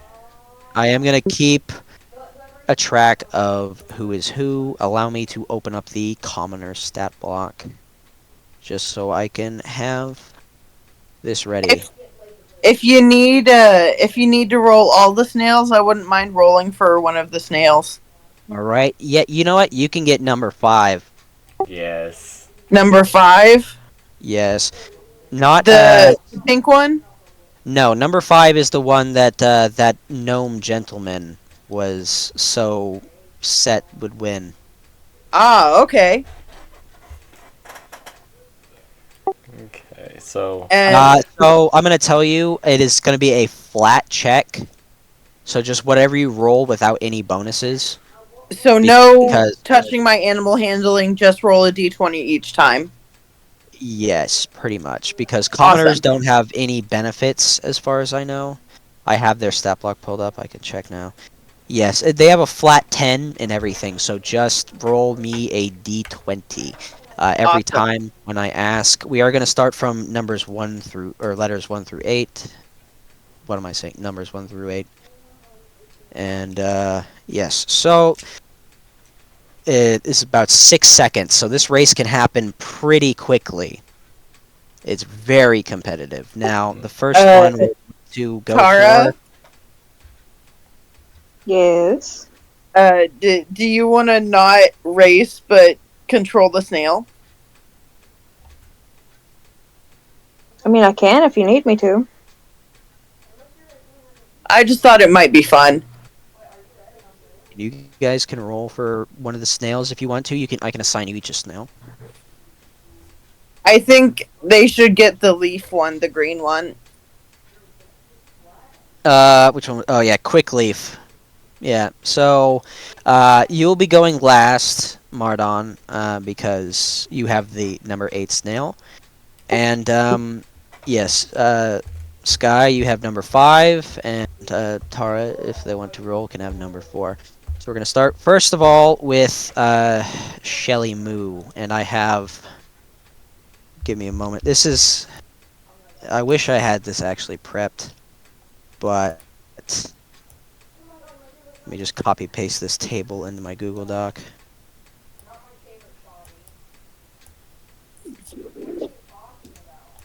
Um.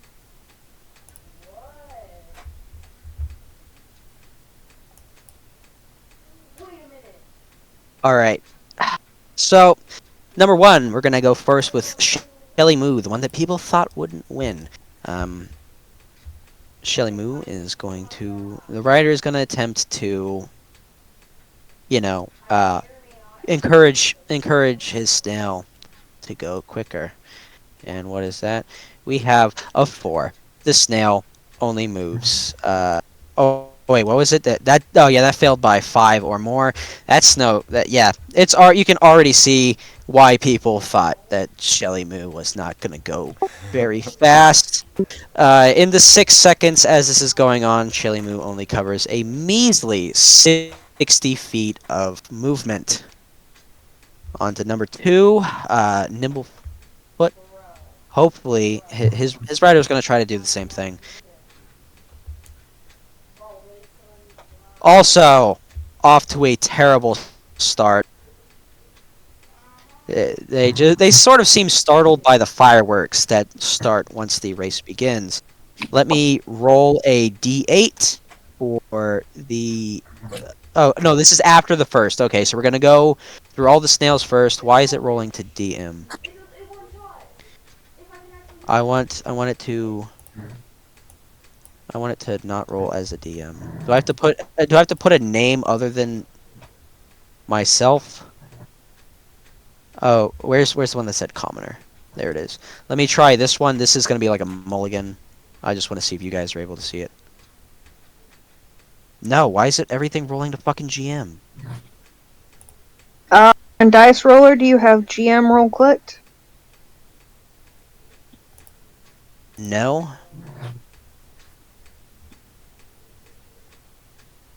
Yeah, it's still just rolling. And wow, these guys. I feel like we should be able to trust our GM to like tell us what they're rolling. Like Well, if we never were in mind. I'm just person. gonna start using the dice roller. Fuck it, because they have plus zeros. All right, so the first 2 snails roll awfully. They rolled a 4 and 3, so they only moved 60 feet. The next one, number. Jesus Christ! Can you Wow. guys stop? You guys are terrible. Mardon has this in the bag I think, already.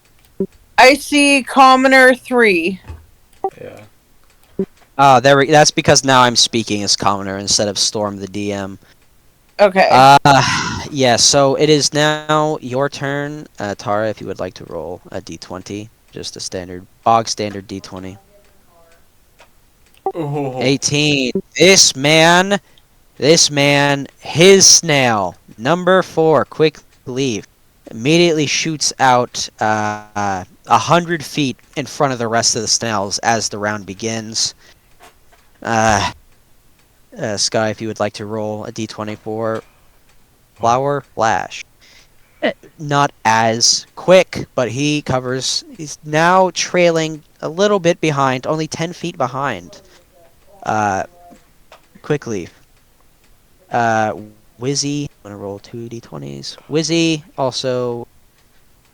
Oh no, that's a 3. Oh, okay, so that's 90 and 60. And now for our boy Mardon. I will not try to encourage this time. Alright, so you just want to move the flat 80 feet? Flat 80. Alright. Yeah, oh. So this is really fun dice odds because 4 out of 8 of them rolled terrible enough that they are only at 60 feet as everybody else shoots by. Yeah. How many people are there? There's 8 snails and... Okay, so I'm gonna roll 5. 1... see, this is what I mean. Ooh. Okay, just line them up, your first to your last, respectively, with the snails in order from 1 to whatever it's gonna be. Yeah, so the first one, Shelly Moo. This is why people hate Shelly Moo and why nobody bet on her. Because she got another 60 feet. Our boy Nimblefoot seems to surprisingly come out. Let's see, it's another, 100 feet? So he shoots ahead of the crowd at a crisp 160 feet. After that is... I have my document here. After that is High Road, number 3, sitting now at 120 feet with the other people who rolled terribly. And number 10 is number 4. 4 being Quickly. Oh, I could have No, just done quickly that. needs to be rolled. Yeah. Yeah, that's right, Quickly. Okay, so this is Wizzy and Breakneck, number 6 and number 7, respectively. So, yeah, that fails. He moves only 70 feet since he didn't fail terribly. So he's now sitting at 60. Yeah, and then the natural 20, unfortunately, goes to Breakneck, who is now pretty ahead of the crowd. Where's Breakneck at? How's his feet 100. for the He's at 160 because both 17 and 20 is what's the word I'm looking for? Fuck. They both beat the check by 5, so they move 100 feet that round. So we will now have Sky and Patience and Neil, your guys's D20s or animal handling in the case of Mardon. If you want to. If not, you can just move your 80 feet. Oh, nice. Crisp. Now, the people that are rolling for number 4 and number 5, you can also just choose to get that flat 80 without risking it for the biscuit. Oh. Then yeah, I'll get the flat 80. Aw. Flat 80. Yeah. I'm trying to win. I've already done the roll, so Number 5, Flower Flash, seems to be about 10 feet ahead of everybody else now. And here we have our first big round event. The random chance. Somebody did something that completely fucked everything up. Snail racing. Will somebody mind telling me what I rolled so I don't have to look at it again? 6. Yeah, 6. A 6. One random snail is bolstered by the cheering crowd and moves an extra 20 feet this round. I'm going to now roll another d8, and that will decide which snail. Oh, no! Number 5, Flower Flash. Moves an extra 20 feet this round. I need Yeah, 5 to that- lose. That gnome in the stands is cheering awful loud. Okay, I kind of gotta... Gotta step yo game up. Yeah, I'm gonna roll. Alright. Well, this is the beginning of the new round. We're gonna roll our 5. Well, D20. I never had a chance to roll. They are all terrible. They seem to try to be encouraging their snails, but all of them fucking suck at it. These I'll are take apparently the new batch. This is without your guys' personal rolls, yeah. So how much do they move? They move 80 normally, 20 feet slower if it fails, so 60. So 60, 60. All of them only move 60 feet.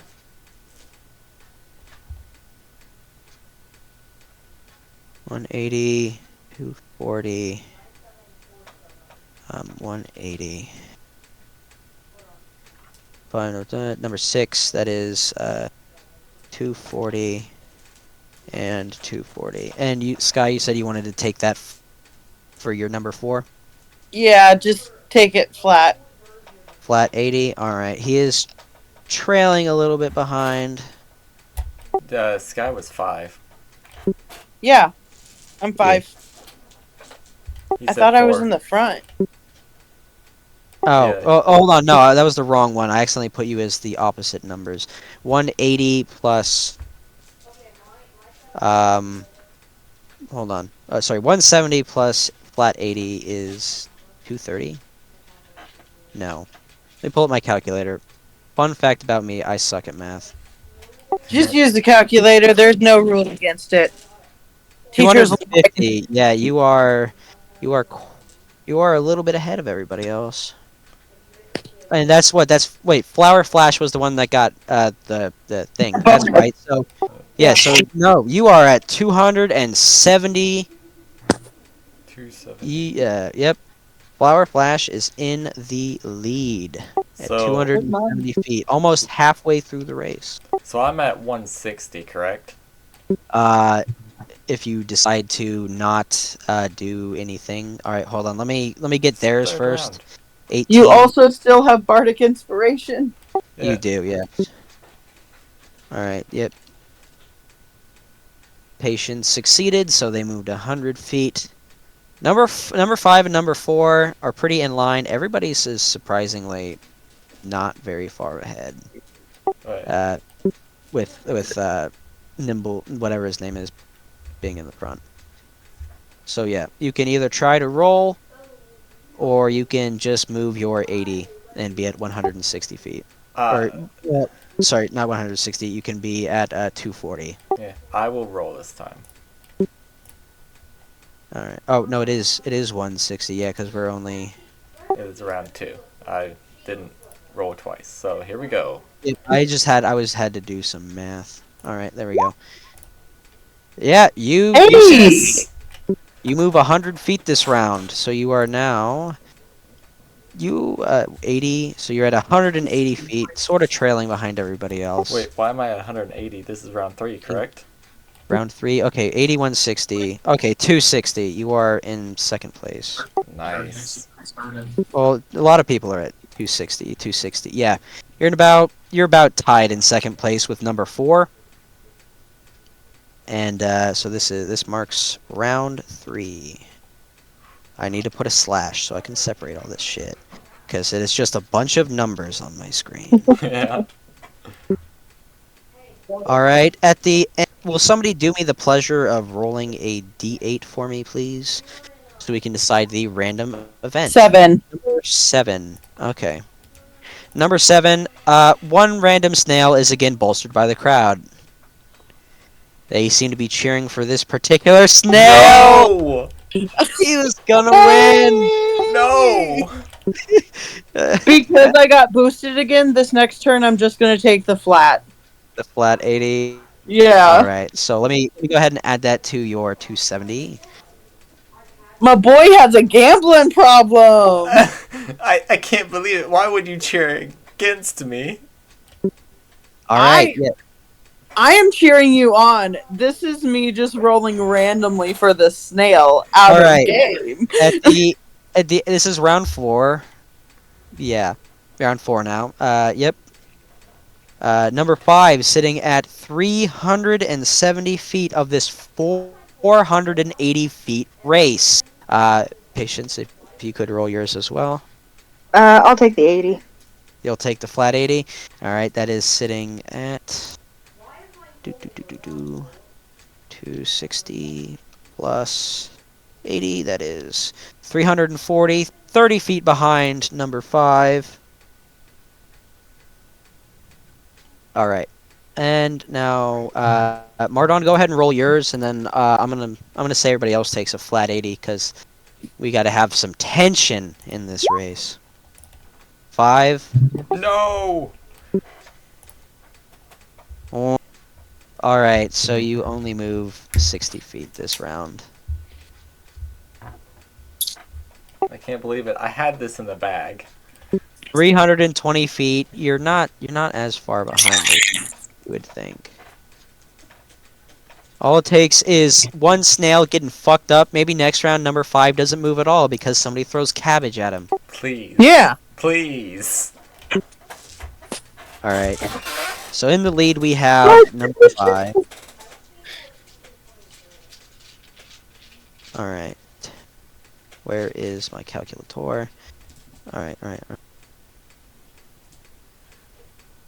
All right. So everybody is roughly sitting at about 300. Most people are sitting at about the 320-foot mark, with the exception of number 1 at 360, Shelly Moo, finally catching a fucking break.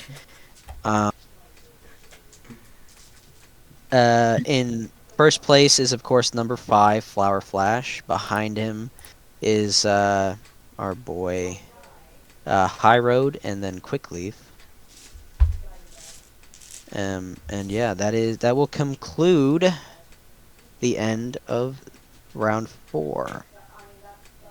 Now, this has gone on for about 20 seconds, and the race is almost over.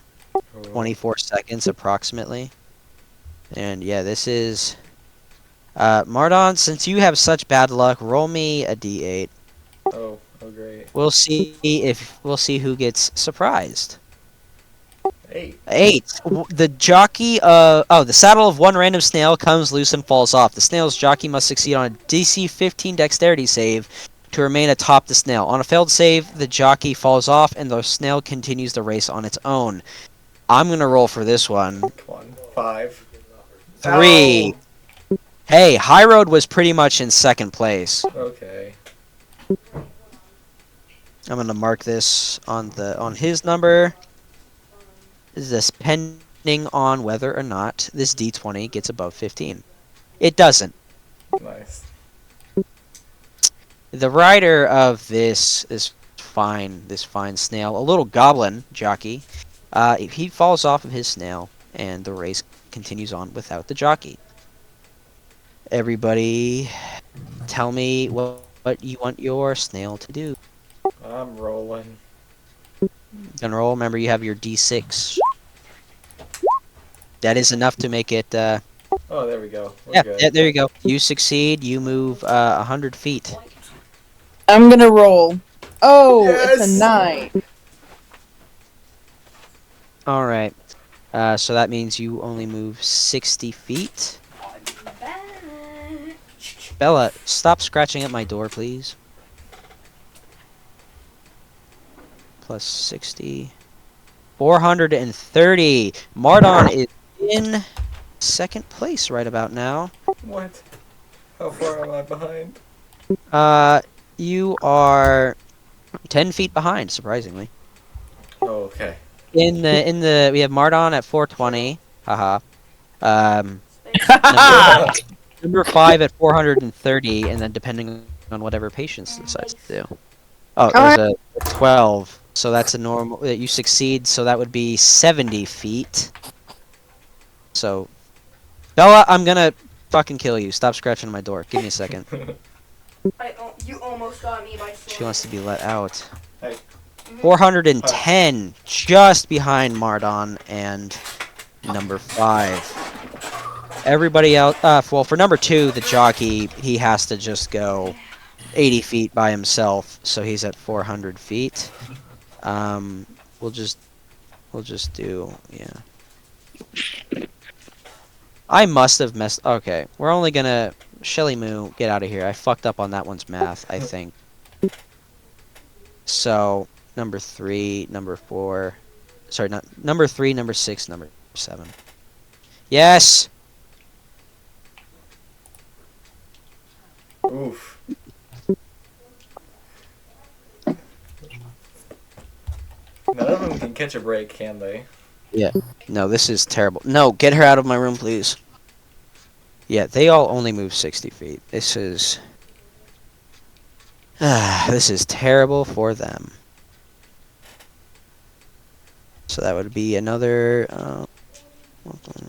I would just like to remind Mardon that right now I have the entire crowd in tandem.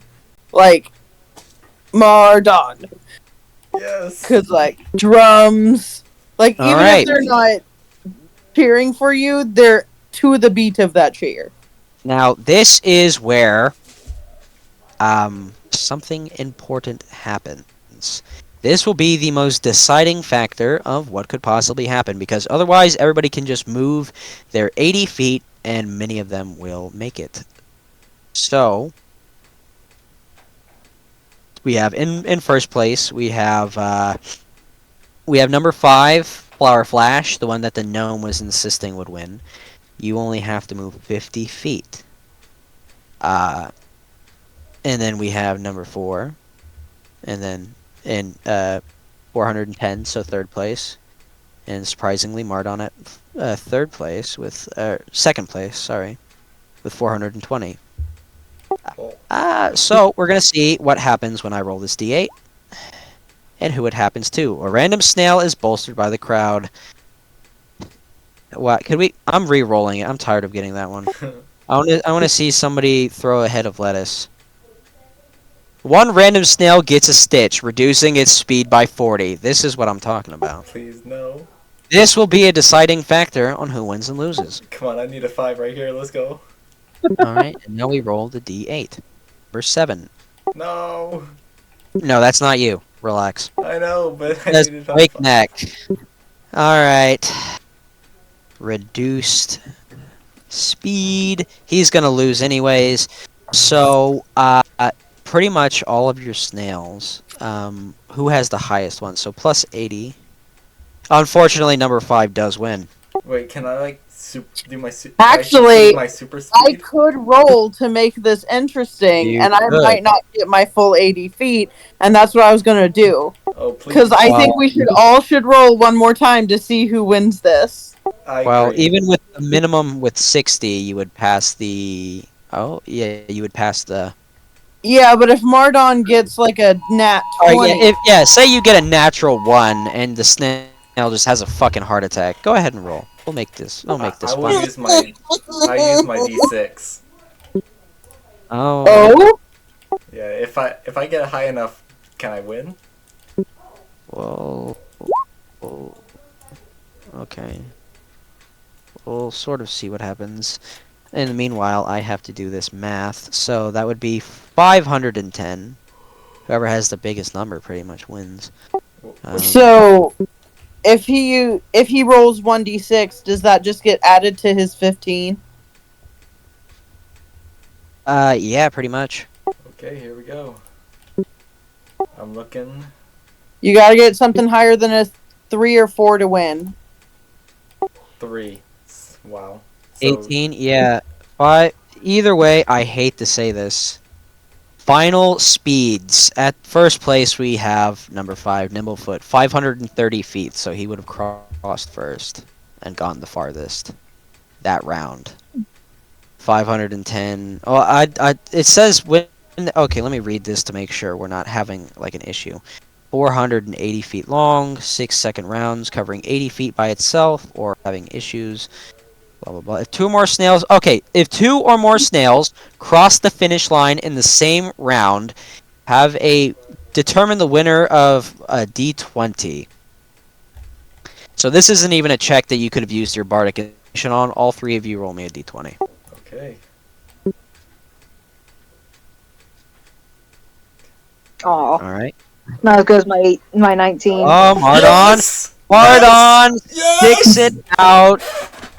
And the goblins, and number 8, the Queen's Majesty wins the snail race! And The entire crowd. Mardon! Wow. Mardon! Mardon!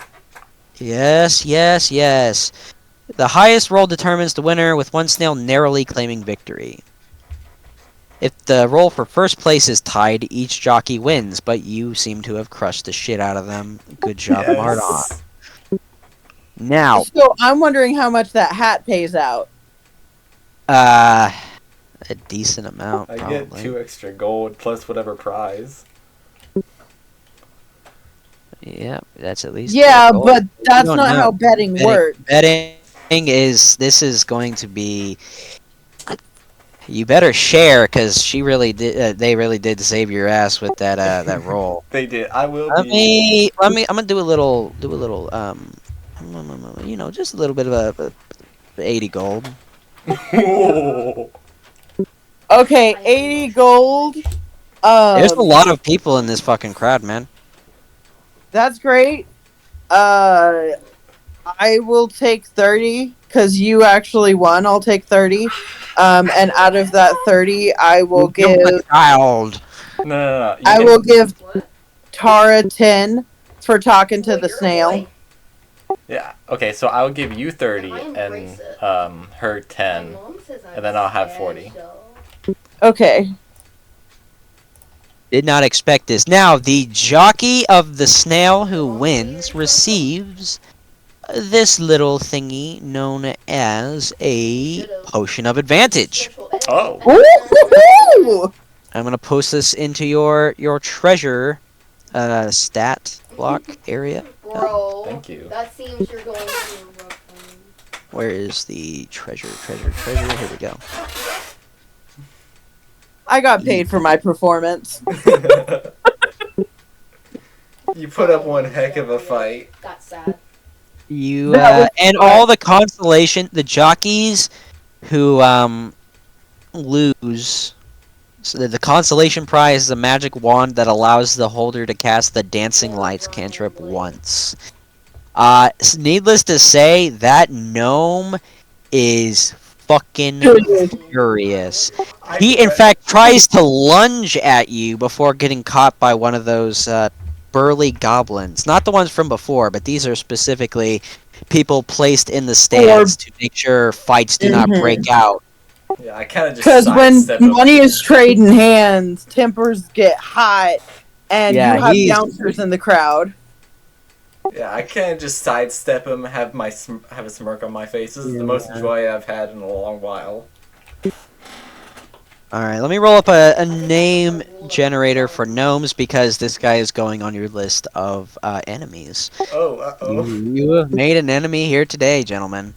Nice. Yep. Wimbledon Rotunson. Wimbledon was actually one of the names. These are awful.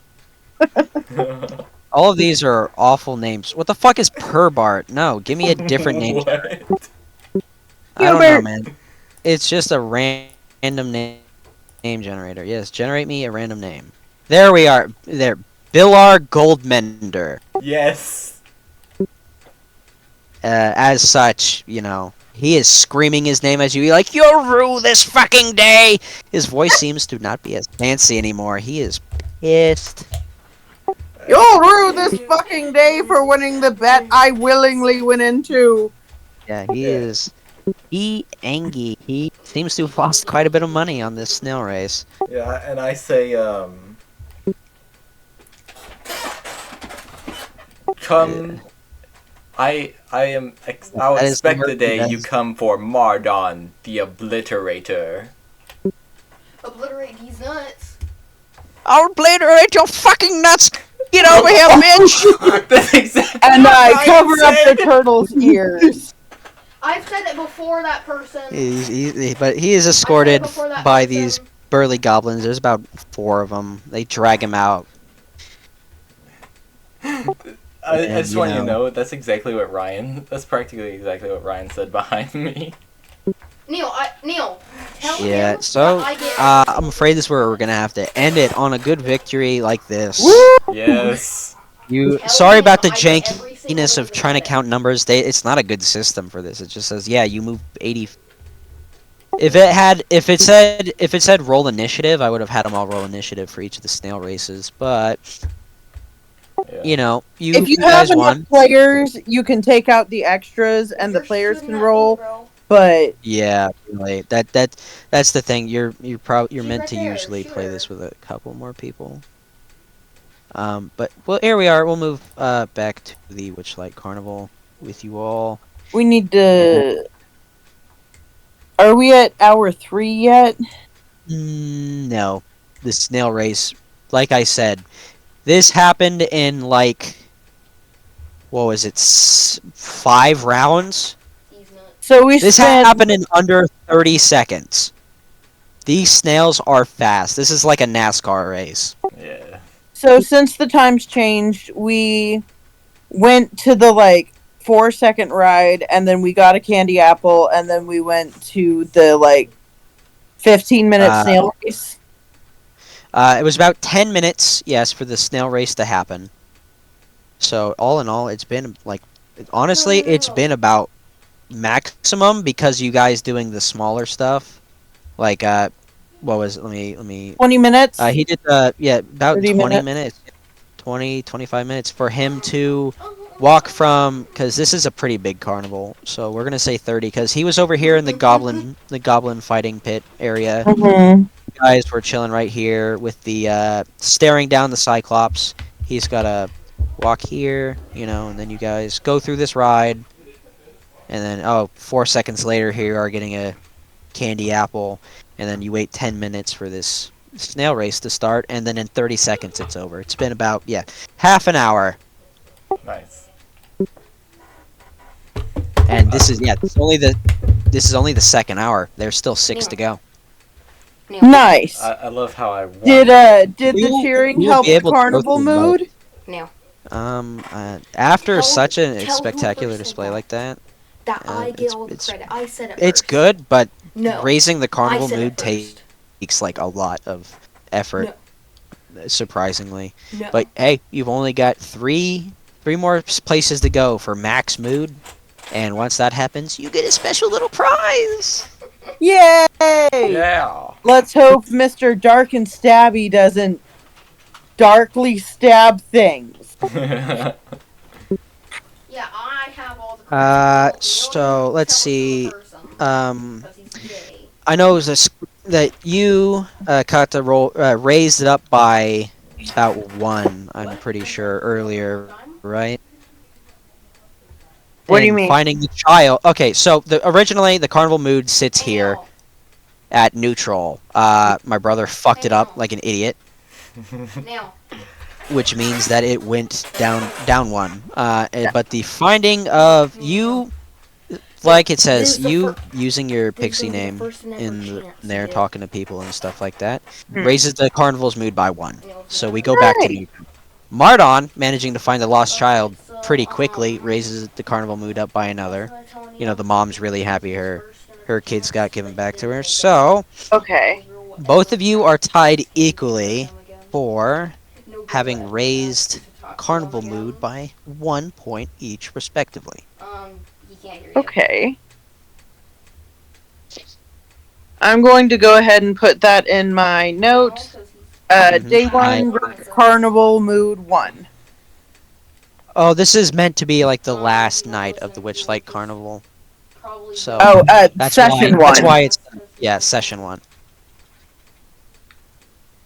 And I'm keeping track of these in my own GM notes as well. So if you guys have questions, feel free.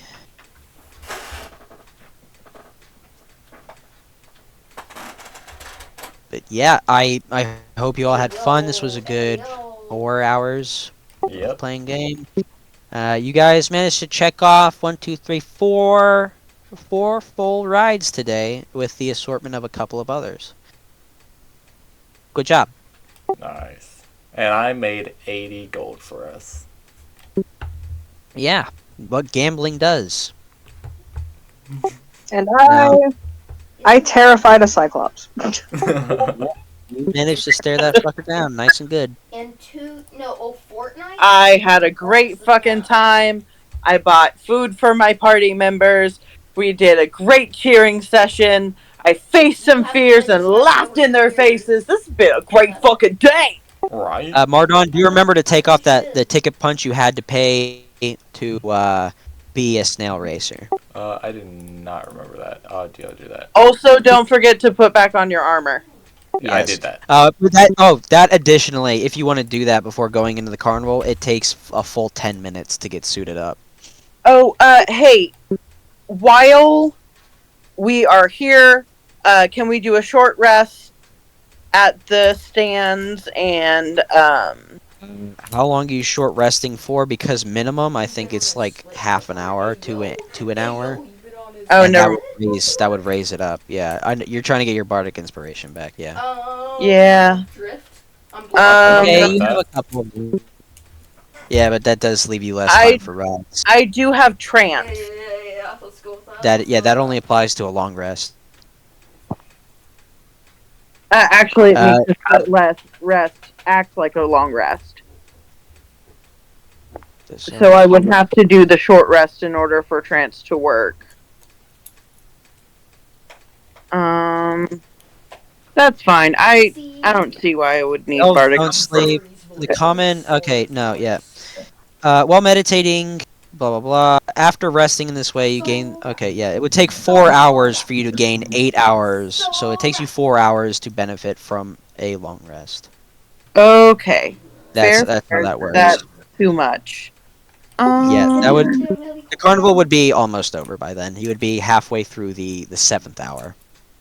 There was an item I had that you said I would have to attune to. No. No? Hey, why are No, you? you have your. My location? What could I have given you? Other than your clockwork amulet, that doesn't require Yeah. attunement. I thought you had said that it did. Never mind. No, I said that it's a pocket watch essentially. It's helping you keep track of your time throughout the Witchlight Carnival. No, it was one of the items we got to choose. Yeah, that's your magic item. The clockwork amulet was what you picked. Oh yeah. Okay. Yeah. And I said just for functionality and to make it cooler because it just works as a pocket watch Okay. Cool beans. and tell the time. All right. Now, is there anything anybody else needs to ask me? Mardon and Tara, don't forget to DM me your character's wishes that you got from blowing on the dandelion seeds. Sky already sent me yours, and I have noted it down. I don't know Thank what you. these wishes entail, so could you do that real quick? Well, no, you can't tell anybody, or else the magic of the wish fades. Well, I'm not going to tell anyone my wish. I just need to know like what the limitations There is are. no limitation. It just says make a wish. I see. Yeah, sure, you could wish to become God, but it doesn't mean that'll happen. Oh, I see. Okay. No more. I mean, there's no limit, but like it depends on when the chapter that it actually entails to. I'll be able to see what it actually does. I can't tell you, of course, but you can wish for whatever your character wants to wish You're for. not asking Blade. Okay. Can I just make a quick funny side note? Because I have no sense of taste, there was no way I was getting that apple without the nuts on it. Oh This yeah, texture. texture. Yeah, I almost sort of forgot. Oh no, and I told you that the cucumber sandwiches or whatever was good. Hey, at least it added a little bit of crunch, you know. There's a Yeah, nice I've crisp learned to it. to appreciate texture in a food. No way. Like, if it has a great taste but a bad texture, I'll be like, this is fucking Blade did not awful. say his first crush. Oh, it's like But gruel. most fair foods are good. They're I Yeah, don't like a think they'll funnel. have a problem. Oh fuck! I forgot to mention No, funnel if I cakes. had There has to be a to funnel cake. It's a choose, if I goddamn had carnival. to choose Yeah, anybody on that property, what you were describing, That's what the I said, fluffy in the house, thing in the covered in house, powdered that's sugar. Harper, Oh, the yes, your the ears are pixie open now. treats or whatever. Yeah, we can imagine they're like fluffy fried dough No, balls these covered in little- powdered right, sugar. Yeah, and they are For, like, they're funnel pretty cake. small. Yeah, they're pretty small little balls. All right. Your ears are So fine now. yeah, if you want to put your armor on before we end the game, that's gonna take 10 minutes To hear you and for you to raise because up. that's how long it takes to put on armor. I'm just. And while I wait for him to put on the armor, I'm just over here doing Hey, yo, doing songs, doing improv. skin. Actually, since it was going to take 10 minutes, I was just going to throw the helmet on real quick, and then we're good. Oh, and you're good. Okay. Yeah. So yeah, Wait, you're half. 'Cause they walk So you've the spent skins. 1 hour doing, the lost property and exploring the Pixie Kingdom and actually getting into the Witchlight Carnival. So that was the completion of hour 1. It was a good time had Don't by all. talk trash. Talk trash And to then you are Blade. now halfway through the He events does. of. Hey, Sorry, so I apparently, spaced out. um, Through so one number time 2, she hour gave number me a 2. hypothetical question. So congrats No, I'm not everybody. even gonna say- I'm not We'll even see you gonna say. next week. Okay, yeah. I went ahead and sent you that Jesus wish. Christ! Okay, you can Okay. say it, so, Yeah, remember you What? can't tell anybody. No, nothing. Yeah. In the house. Don't At that tell time, anybody. in the I'll house know. At that time. You will God. know. All right. Yes. Sorry. So, it's in the So how background. many- context? Okay, so we're here for a good number of hours. I imagine we're going to do a once over of the fair, see what all there is, and then decide on more serious actions once we yes. gather There information. are signposts everywhere that detail all of the carnival rides and stuff and how to get there. I was just going to ask what percentage of events or booths or activities do you think we've gotten through?